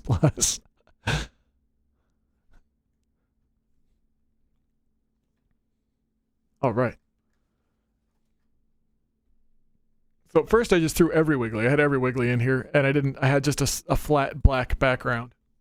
When I started, I had every Wiggly that I have in that I've collected for different things. And then I came up with the idea of focusing in on, because if you don't focus in on something, the energy just disperses out into past the ring, past not, and now it's nothing. So you got to focus it in on something. So I was like, right about that time, Curtis posted his amazing Southsiders background that he very kindly shared as a downloadable background image with good resolution.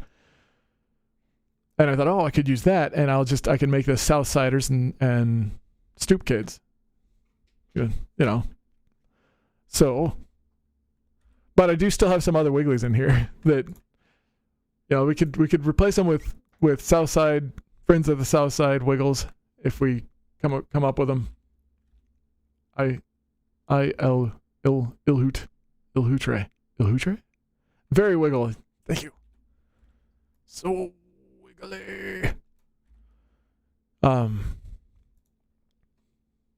So, but I've got Lily at the moment over here. I'm working on, and these could just be numbers too, because changing out which Wiggly we have at each spot of the little wiggle line is just a matter of changing the image sequence. So, let's see. I think we were just getting ready to have Lily go pop. And if the timing seems like if you're like, oh man, that pop could be tight or whatever, as when you're doing these things, move this up a bit. As far as timing, you can just move these around the keyframe. So really, once you've got your actions defined as a sequence of keyframes, it's pretty easy to go back in and adjust the timing. And I just say that because I think one of the early ones to go pop, like it might have been Sigrid there, I felt like the pop could be snappier, but that's easy enough to do. So I'm not gonna let myself get distracted. I'm just gonna keep moving, and in the end, when this part is all said and done, if I still want to change it, I can just go back in and adjust the keyframes before the final render. So, according to my spreadsheet, let me show off my spreadsheet since there's a couple folks that come in. It is amazing in its dumbness. Where is the spreadsheet? Spreadsheet. Pop, pop, pop. There it is. My spreadsheet. Gomi is still highlighted because this is where we were when we started today. So Gomi was bounced, Gomi chilled, Gomi ran off the camera and then returned to small. So then when we're down, now we're doing this one. So now we're up here, right here. I'm going to remove this highlighting so it doesn't confuse me later. Now we're here. Boy, that bold is not very easy to see. So no point in putting that on there. All right. So, back to later. So this happens. I didn't describe everything in the sheet very well, did I? All right. Over here in the first column, I have the frame that each, I believe it's bar. Forgive me if I'm misusing folks' terminology, specialized terminology. Each bar of the music.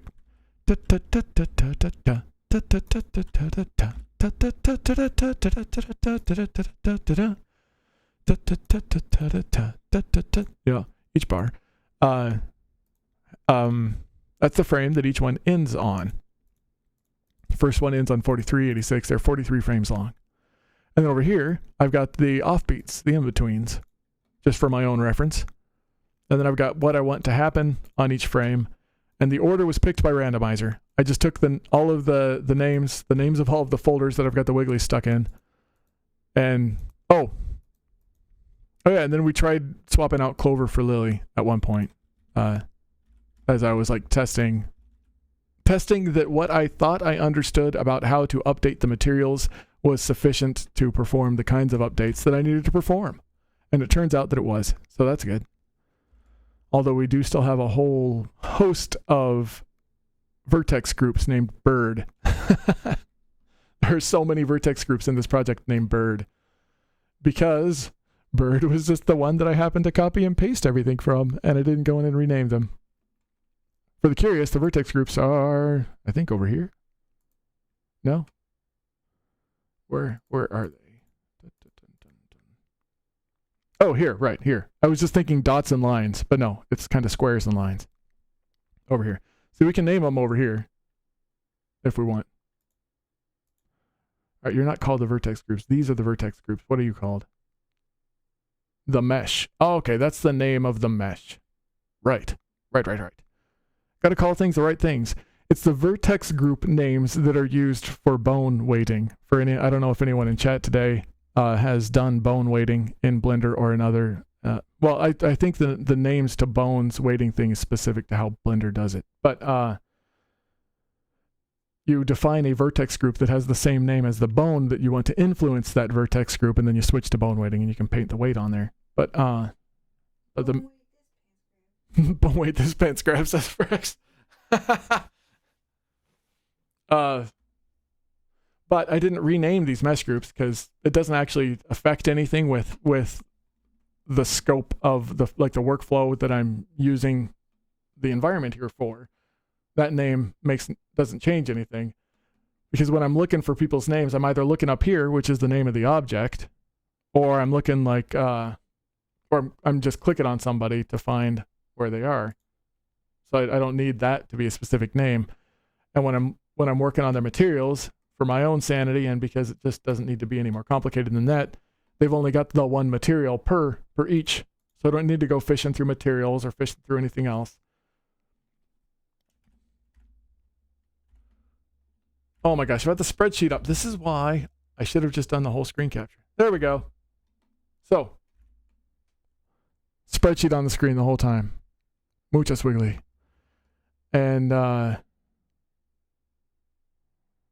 yeah. So here's the vertex groups in Blender. This is where if you wanted to define vertex groups for bone weighting or any other purpose, you'd set them up here. And then you can do shape keys on your vertex groups. It's all lovely. Lovely stuff that Frex knows actually fairly well now. Really, pretty well.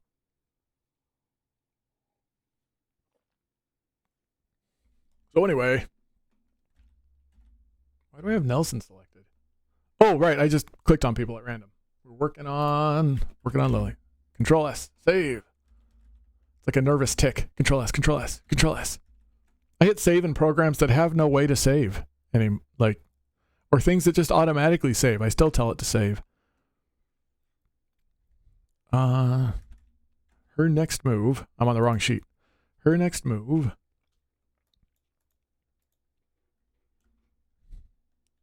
was to go pop at 688. Okay.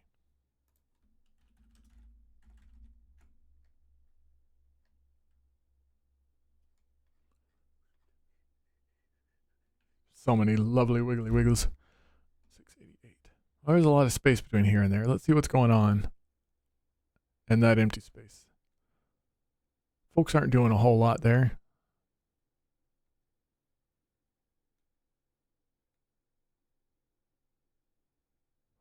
It does make me think that I've forgotten to do something.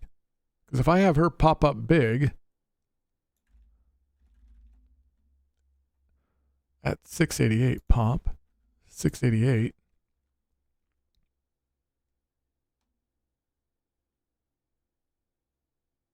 Wait, the way I've got this laid out here, I'm actually going to have a lot of wigglies, big wigglies, crowding the screen at once. A lot of wigglies. Won't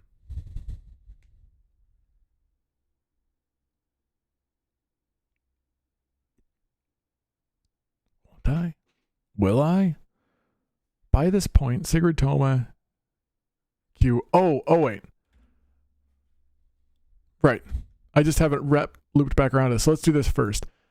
Because 688 is also the point where Callie will wander off. She's going to find something interesting off the screen and go wander off. Probably a dad. Yeah, Freck says probably a dad. So Callie thought she saw some dad over here somewhere. And she's going to wander off. And then that'll make room over there. Pop, another wiggly. But that's going to happen at 688 or thereabouts. So we'll go. Sure, 682. We'll have her start moving around there. Record a location. Go up to 688. Let's see.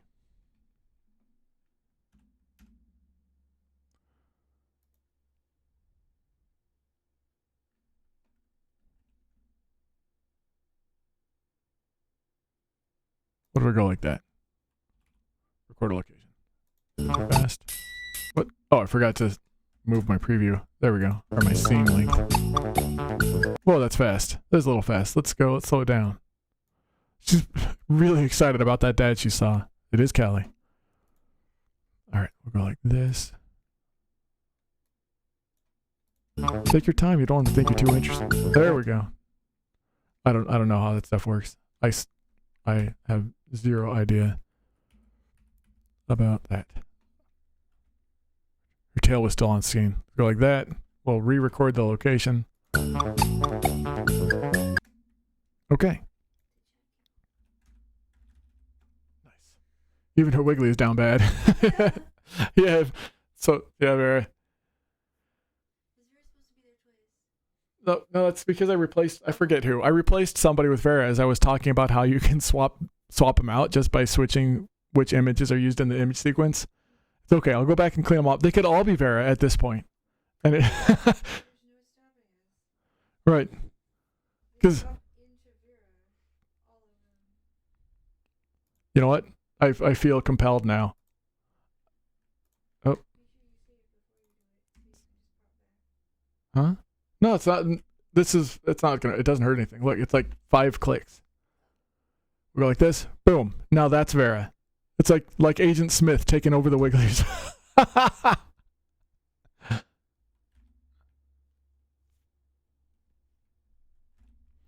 All right. Look. Clones. Vera says clones.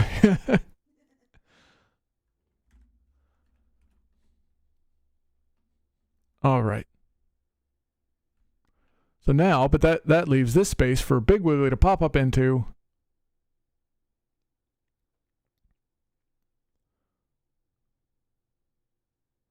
Good. And everything's timing well. So she's moved up and Lily will go pop. Or Vera. Other Vera. Mr. Anderson.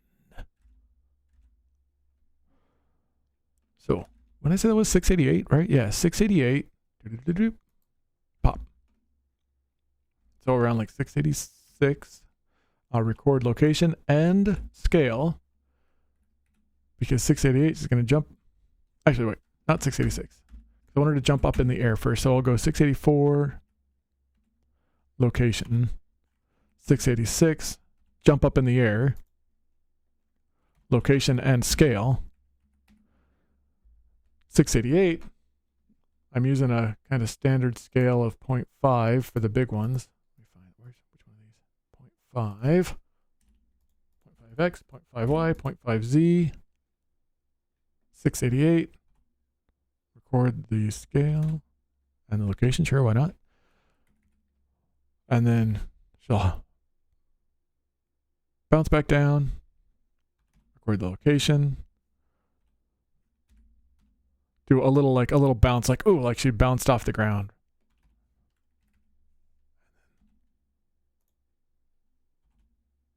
All right, let's see what that looks like. Give ourselves a little time to think about it. There we go. Save it. Wait.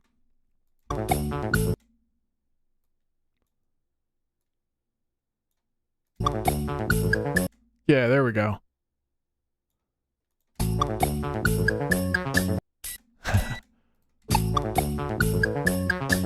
So you got the little bounce on the part. I like it. I like it.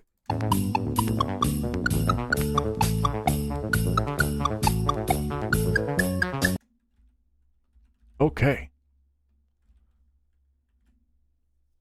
All right.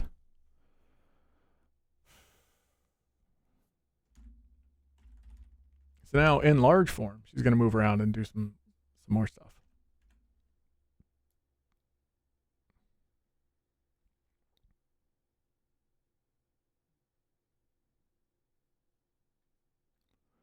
Oh, but at this point, I can have large Callie, who has gone off to other interests, is going to disappear from, and she's going to return to regular size and go back here.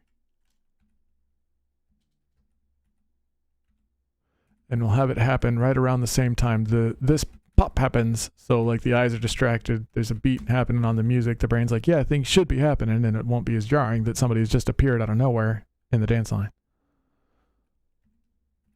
So here, record location and scale on the very next frame. Slide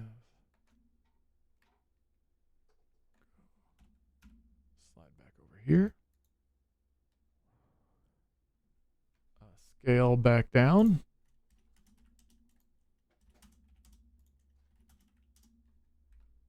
Nope, I've scaled her in one direction wrong. There we go. Slide on over here, say, and record location and scale as keyframes.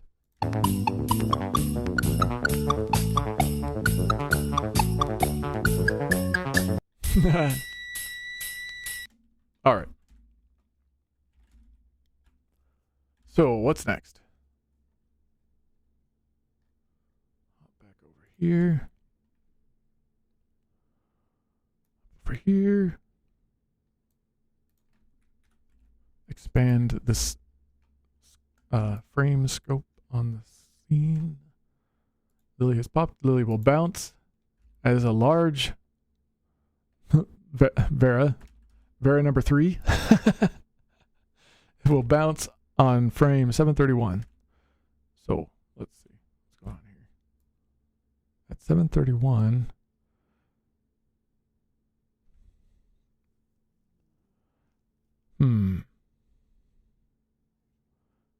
just to keep things moving around, so I'll just have her bounce in place, and then like once all the bouncing and stuff is there, then we can decide if we'll have them hop around the scene more or just kind of bounce in place as the large wiggles. All right, so that bounce is going to happen at 7:31. Let's slide on up to 7:30. 7:30. At 7:30, still on the ground. By 7:32, so that they are bouncing in 7:31. Jump up there. And then back down.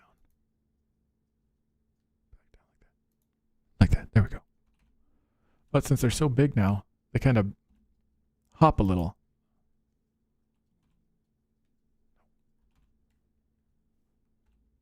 When they hit the ground.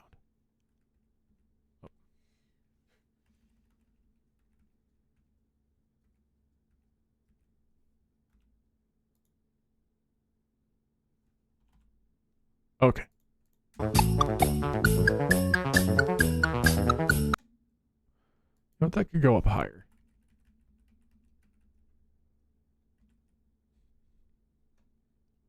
There's a bunch of scene here.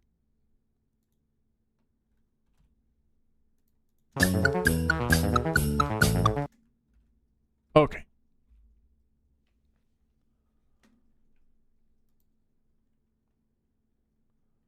So now they're going to chill there. And then they're going to run off scene. I still have Gomi on the scene. Did I do Gomi's run off scene? I did. All right, so they're going to chill there and run off scene all the way up at 8:17.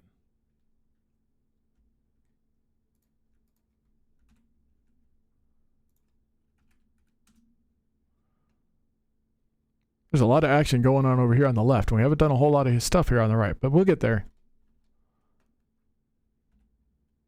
Let me just kind of slide off that way.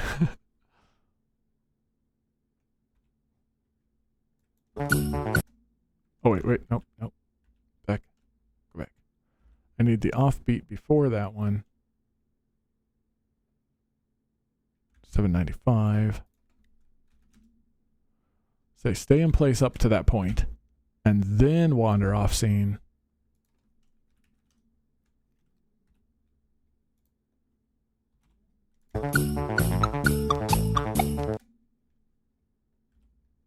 All right. Oh, man.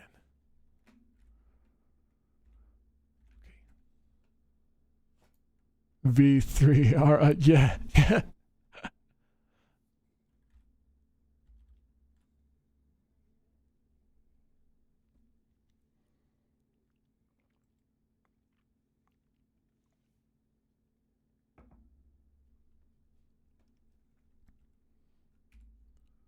Okay.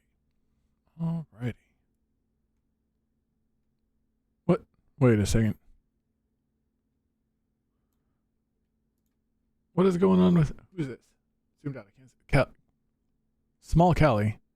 Why are you hovering in the air?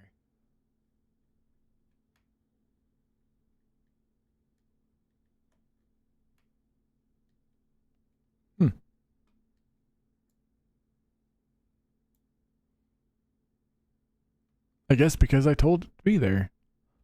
No. Go down here, please.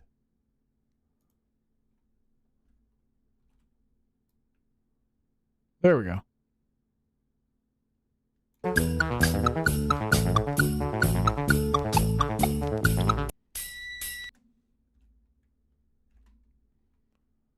Okay.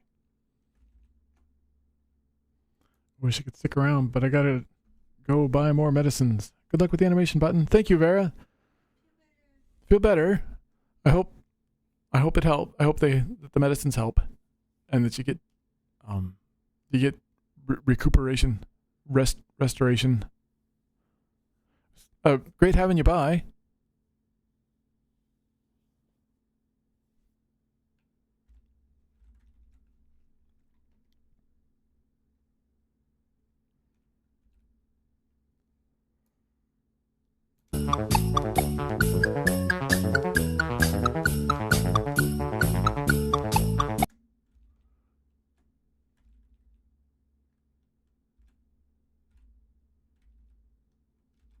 You know what? I forgot to ask, Frex, or anyone in chat.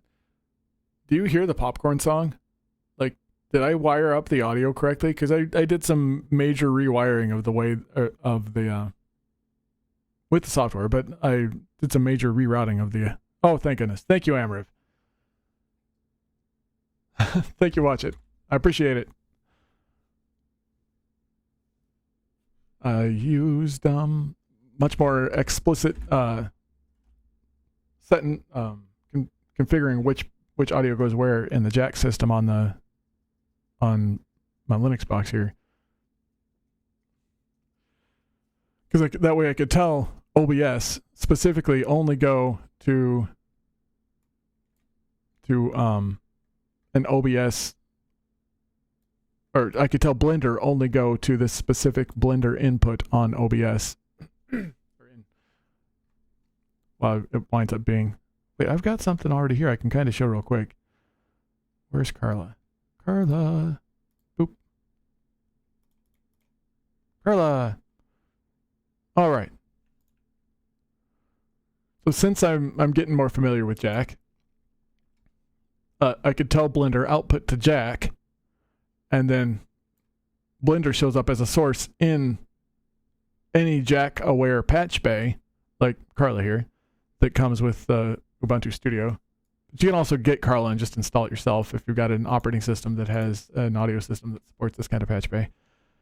So I could tell Blender, go specifically to the Jack input client OBS, and that exists because I went into OBS and said, OBS, add a scene source, Jack audio, call it Jack input client OBS. So if I were to go and like, I don't want OBS to crash because I'm recording whatever, and OBS is sometimes squirrely, haha. But anytime I add a new Jack input source or destination, whatever, in OBS, it appears over here and you can map stuff to it. So I've got my mic going through a gate and a compressor, but I've got Blender just going straight into the pickup in OBS. What quack, squirrel boy whose name I cannot say. How's it going? Hi, Quack.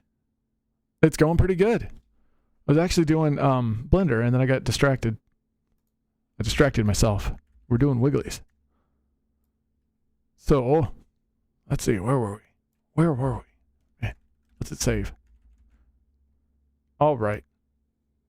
We're just about out far enough that the percussions will start playing.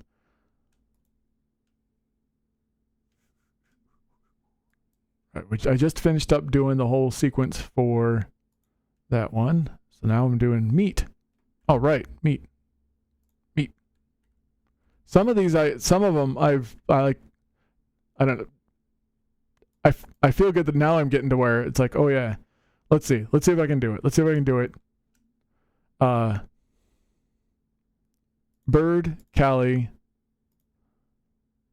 one of the copies of Vera, Koki, Q, Frex, Gomi, Jones, Congo, Coops, Crimbo, Meat, Nelson, Ori, Peony, another copy of Vera, Sigrid, Toma, the first copy of Vera.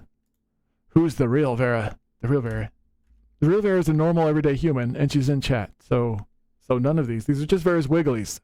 These are just Wigglies. Watch it and woozle. Yes! You do them all by memory. I approve of the Wiggles. Good lad. Thank you.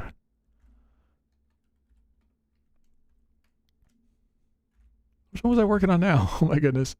After Lily, so to go, we did Lily. Meat. Right, Meat. Which was over here. There. For my own sanity, I started them out on the screen. Like their order that they do stuff, I used a randomizer to pick what order to have them all start the sequence in. But I put them on the screen in alphabetical order for like the start. Like they all started out all sorted, and then they wiggle themselves into randomness. All right, so Meat starts moving at frame 559. Okay. Let's hop over to that frame.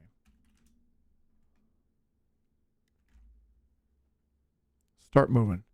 She's going to peek up above the crowd at frame 602. So let's move her somewhere new by the offbeat at frame 580.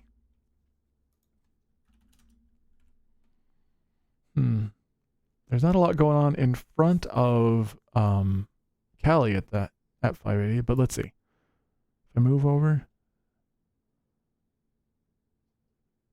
like the next one, but there is a lot going on here. So maybe, and by then there's this opening here. So I'll have her go over here.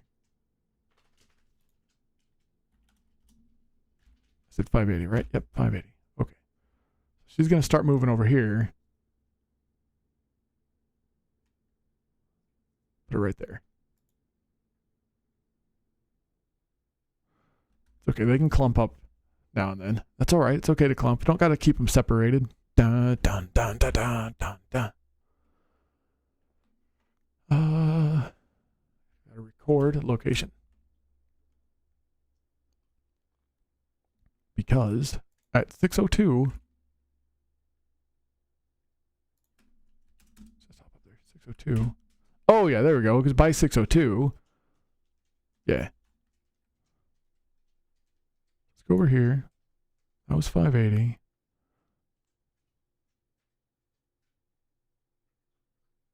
So that's going to happen. We're going to have that. So I'll have her.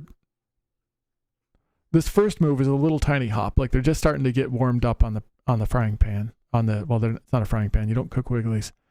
They're starting to get excited. They're getting warmed up on the dance floor. And so the first hop is a little one. I'll have her hop just underneath there. A little hop. So move over here. Move up to here.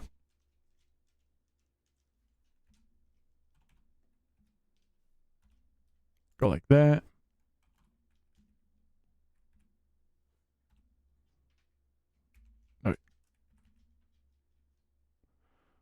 Up a little, up even more, like that.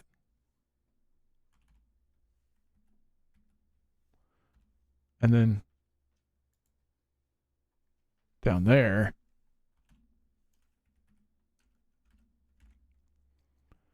And let's see. What's the next thing? The next thing is the big bounce. The first big bounce of the small wiggle at 645. So let's move to a new location by then. The offbeat before that at 623.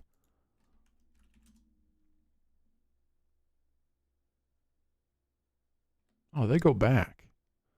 So I could just move like up here.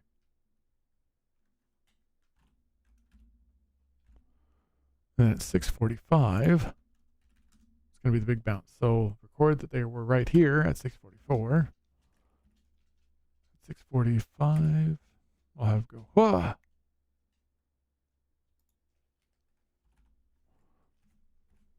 And then you.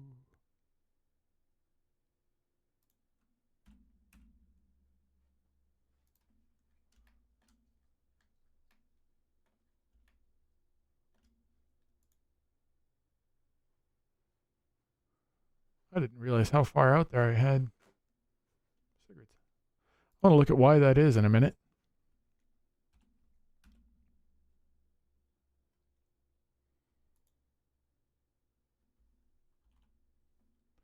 Sigurd, what was going on with you at this point? Why are you wandering out into the middle of nowhere? It doesn't make any sense. What? Right. Sigurd was Bigrid for a minute. They wandered off the scene, and then they popped back into... Oh, did I just have them at a funny frame when I had them pop back into existence? Yeah, okay. All right. Pop back into existence like back here, but closer to the ground.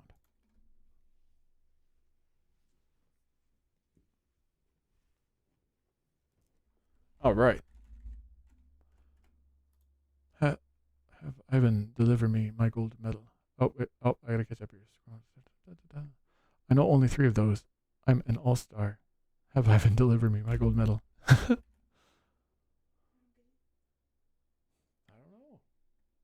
don't know. All right. There's something I was like questioning about this scene in my head. I hadn't said it out loud. It was all in my head. But I don't remember what it was.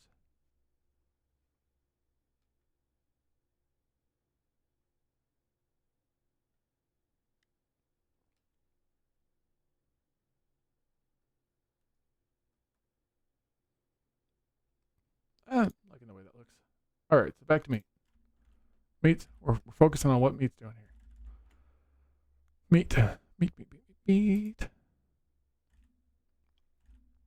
I'm looking at 6:17. See, we did their first big bounce, right?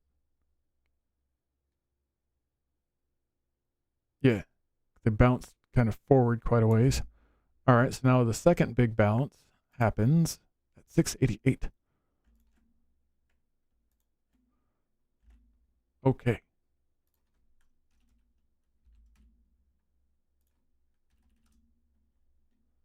So let's move over. I don't know, move over here. There aren't a lot of wigglies happening on this side of the screen.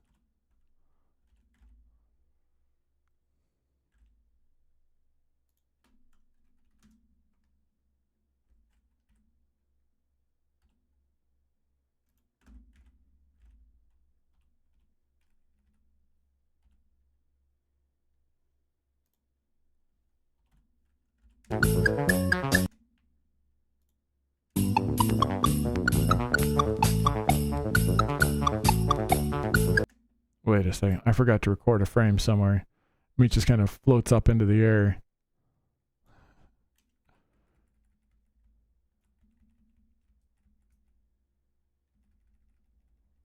Oh, yeah. That's what I did. Okay.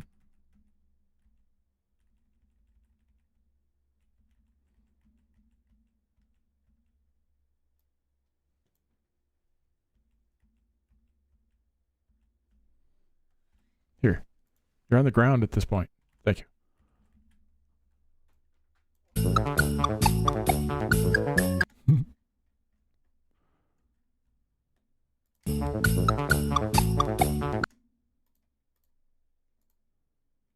Go up. Take this little hop and move it over there just a bit. All right.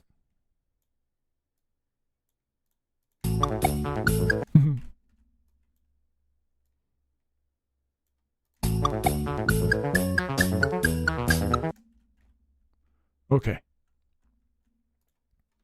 Oh. Oh my goodness. Ow. All right. So now meat's going to get big. We're going to have the big meat on the screen. So at 7:31,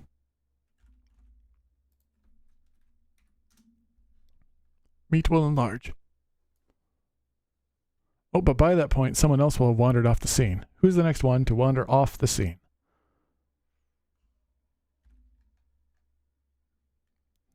Let's see, who do we have up here? Who was the last one to wander off the scene? It was Kelly. Okay, Bird. Bird's going to find something interesting. And they're going to wander off the scene around 7:31. Because there's a beat where they just chill, hang out, be large and wiggly, and then they're going to wander off. So 7:30, they're still chilling. 7:31, they'll start moving, and they're going to wander off the scene. I don't know. A few frames later, like that. Over here, I guess. Okay. So I'll have meat kind of wander over this way, wiggle, wiggle, wiggle, wiggle over here, and then go jump, pop, up there. So meat is going to go pop on frame 7:31.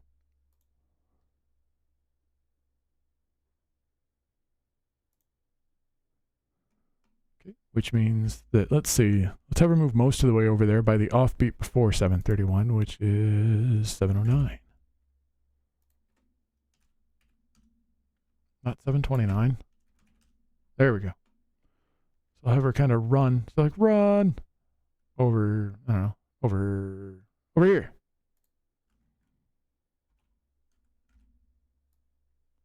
All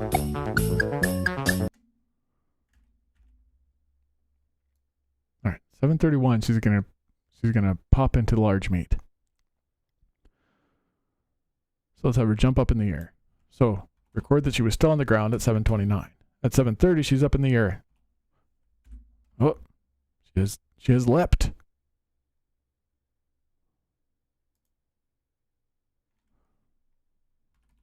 Record the location and the size, because at 7:31, she's still going to be there, but she's going to go pop.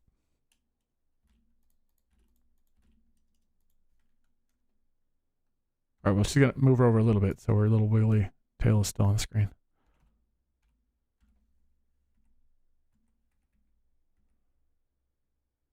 And then here. And then I'm going to have her move back some, because at some point I slid her forward.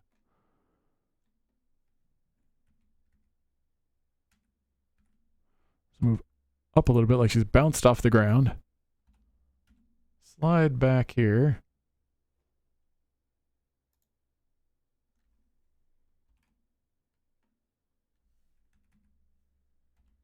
And then bounce back down.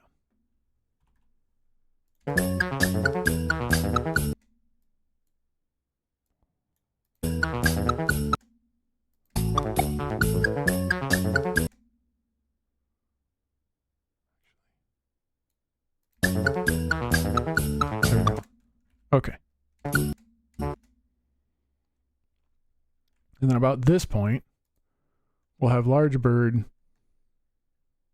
disapparate and reapparate as regular sized bird back over here somewhere.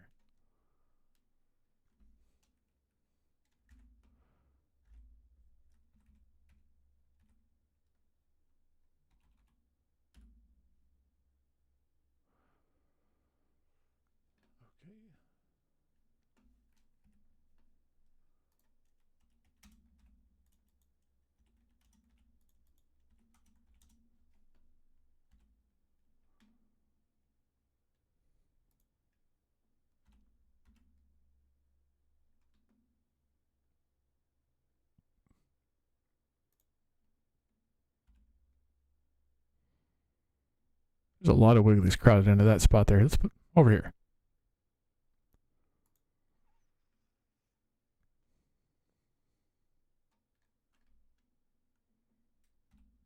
But not so far back.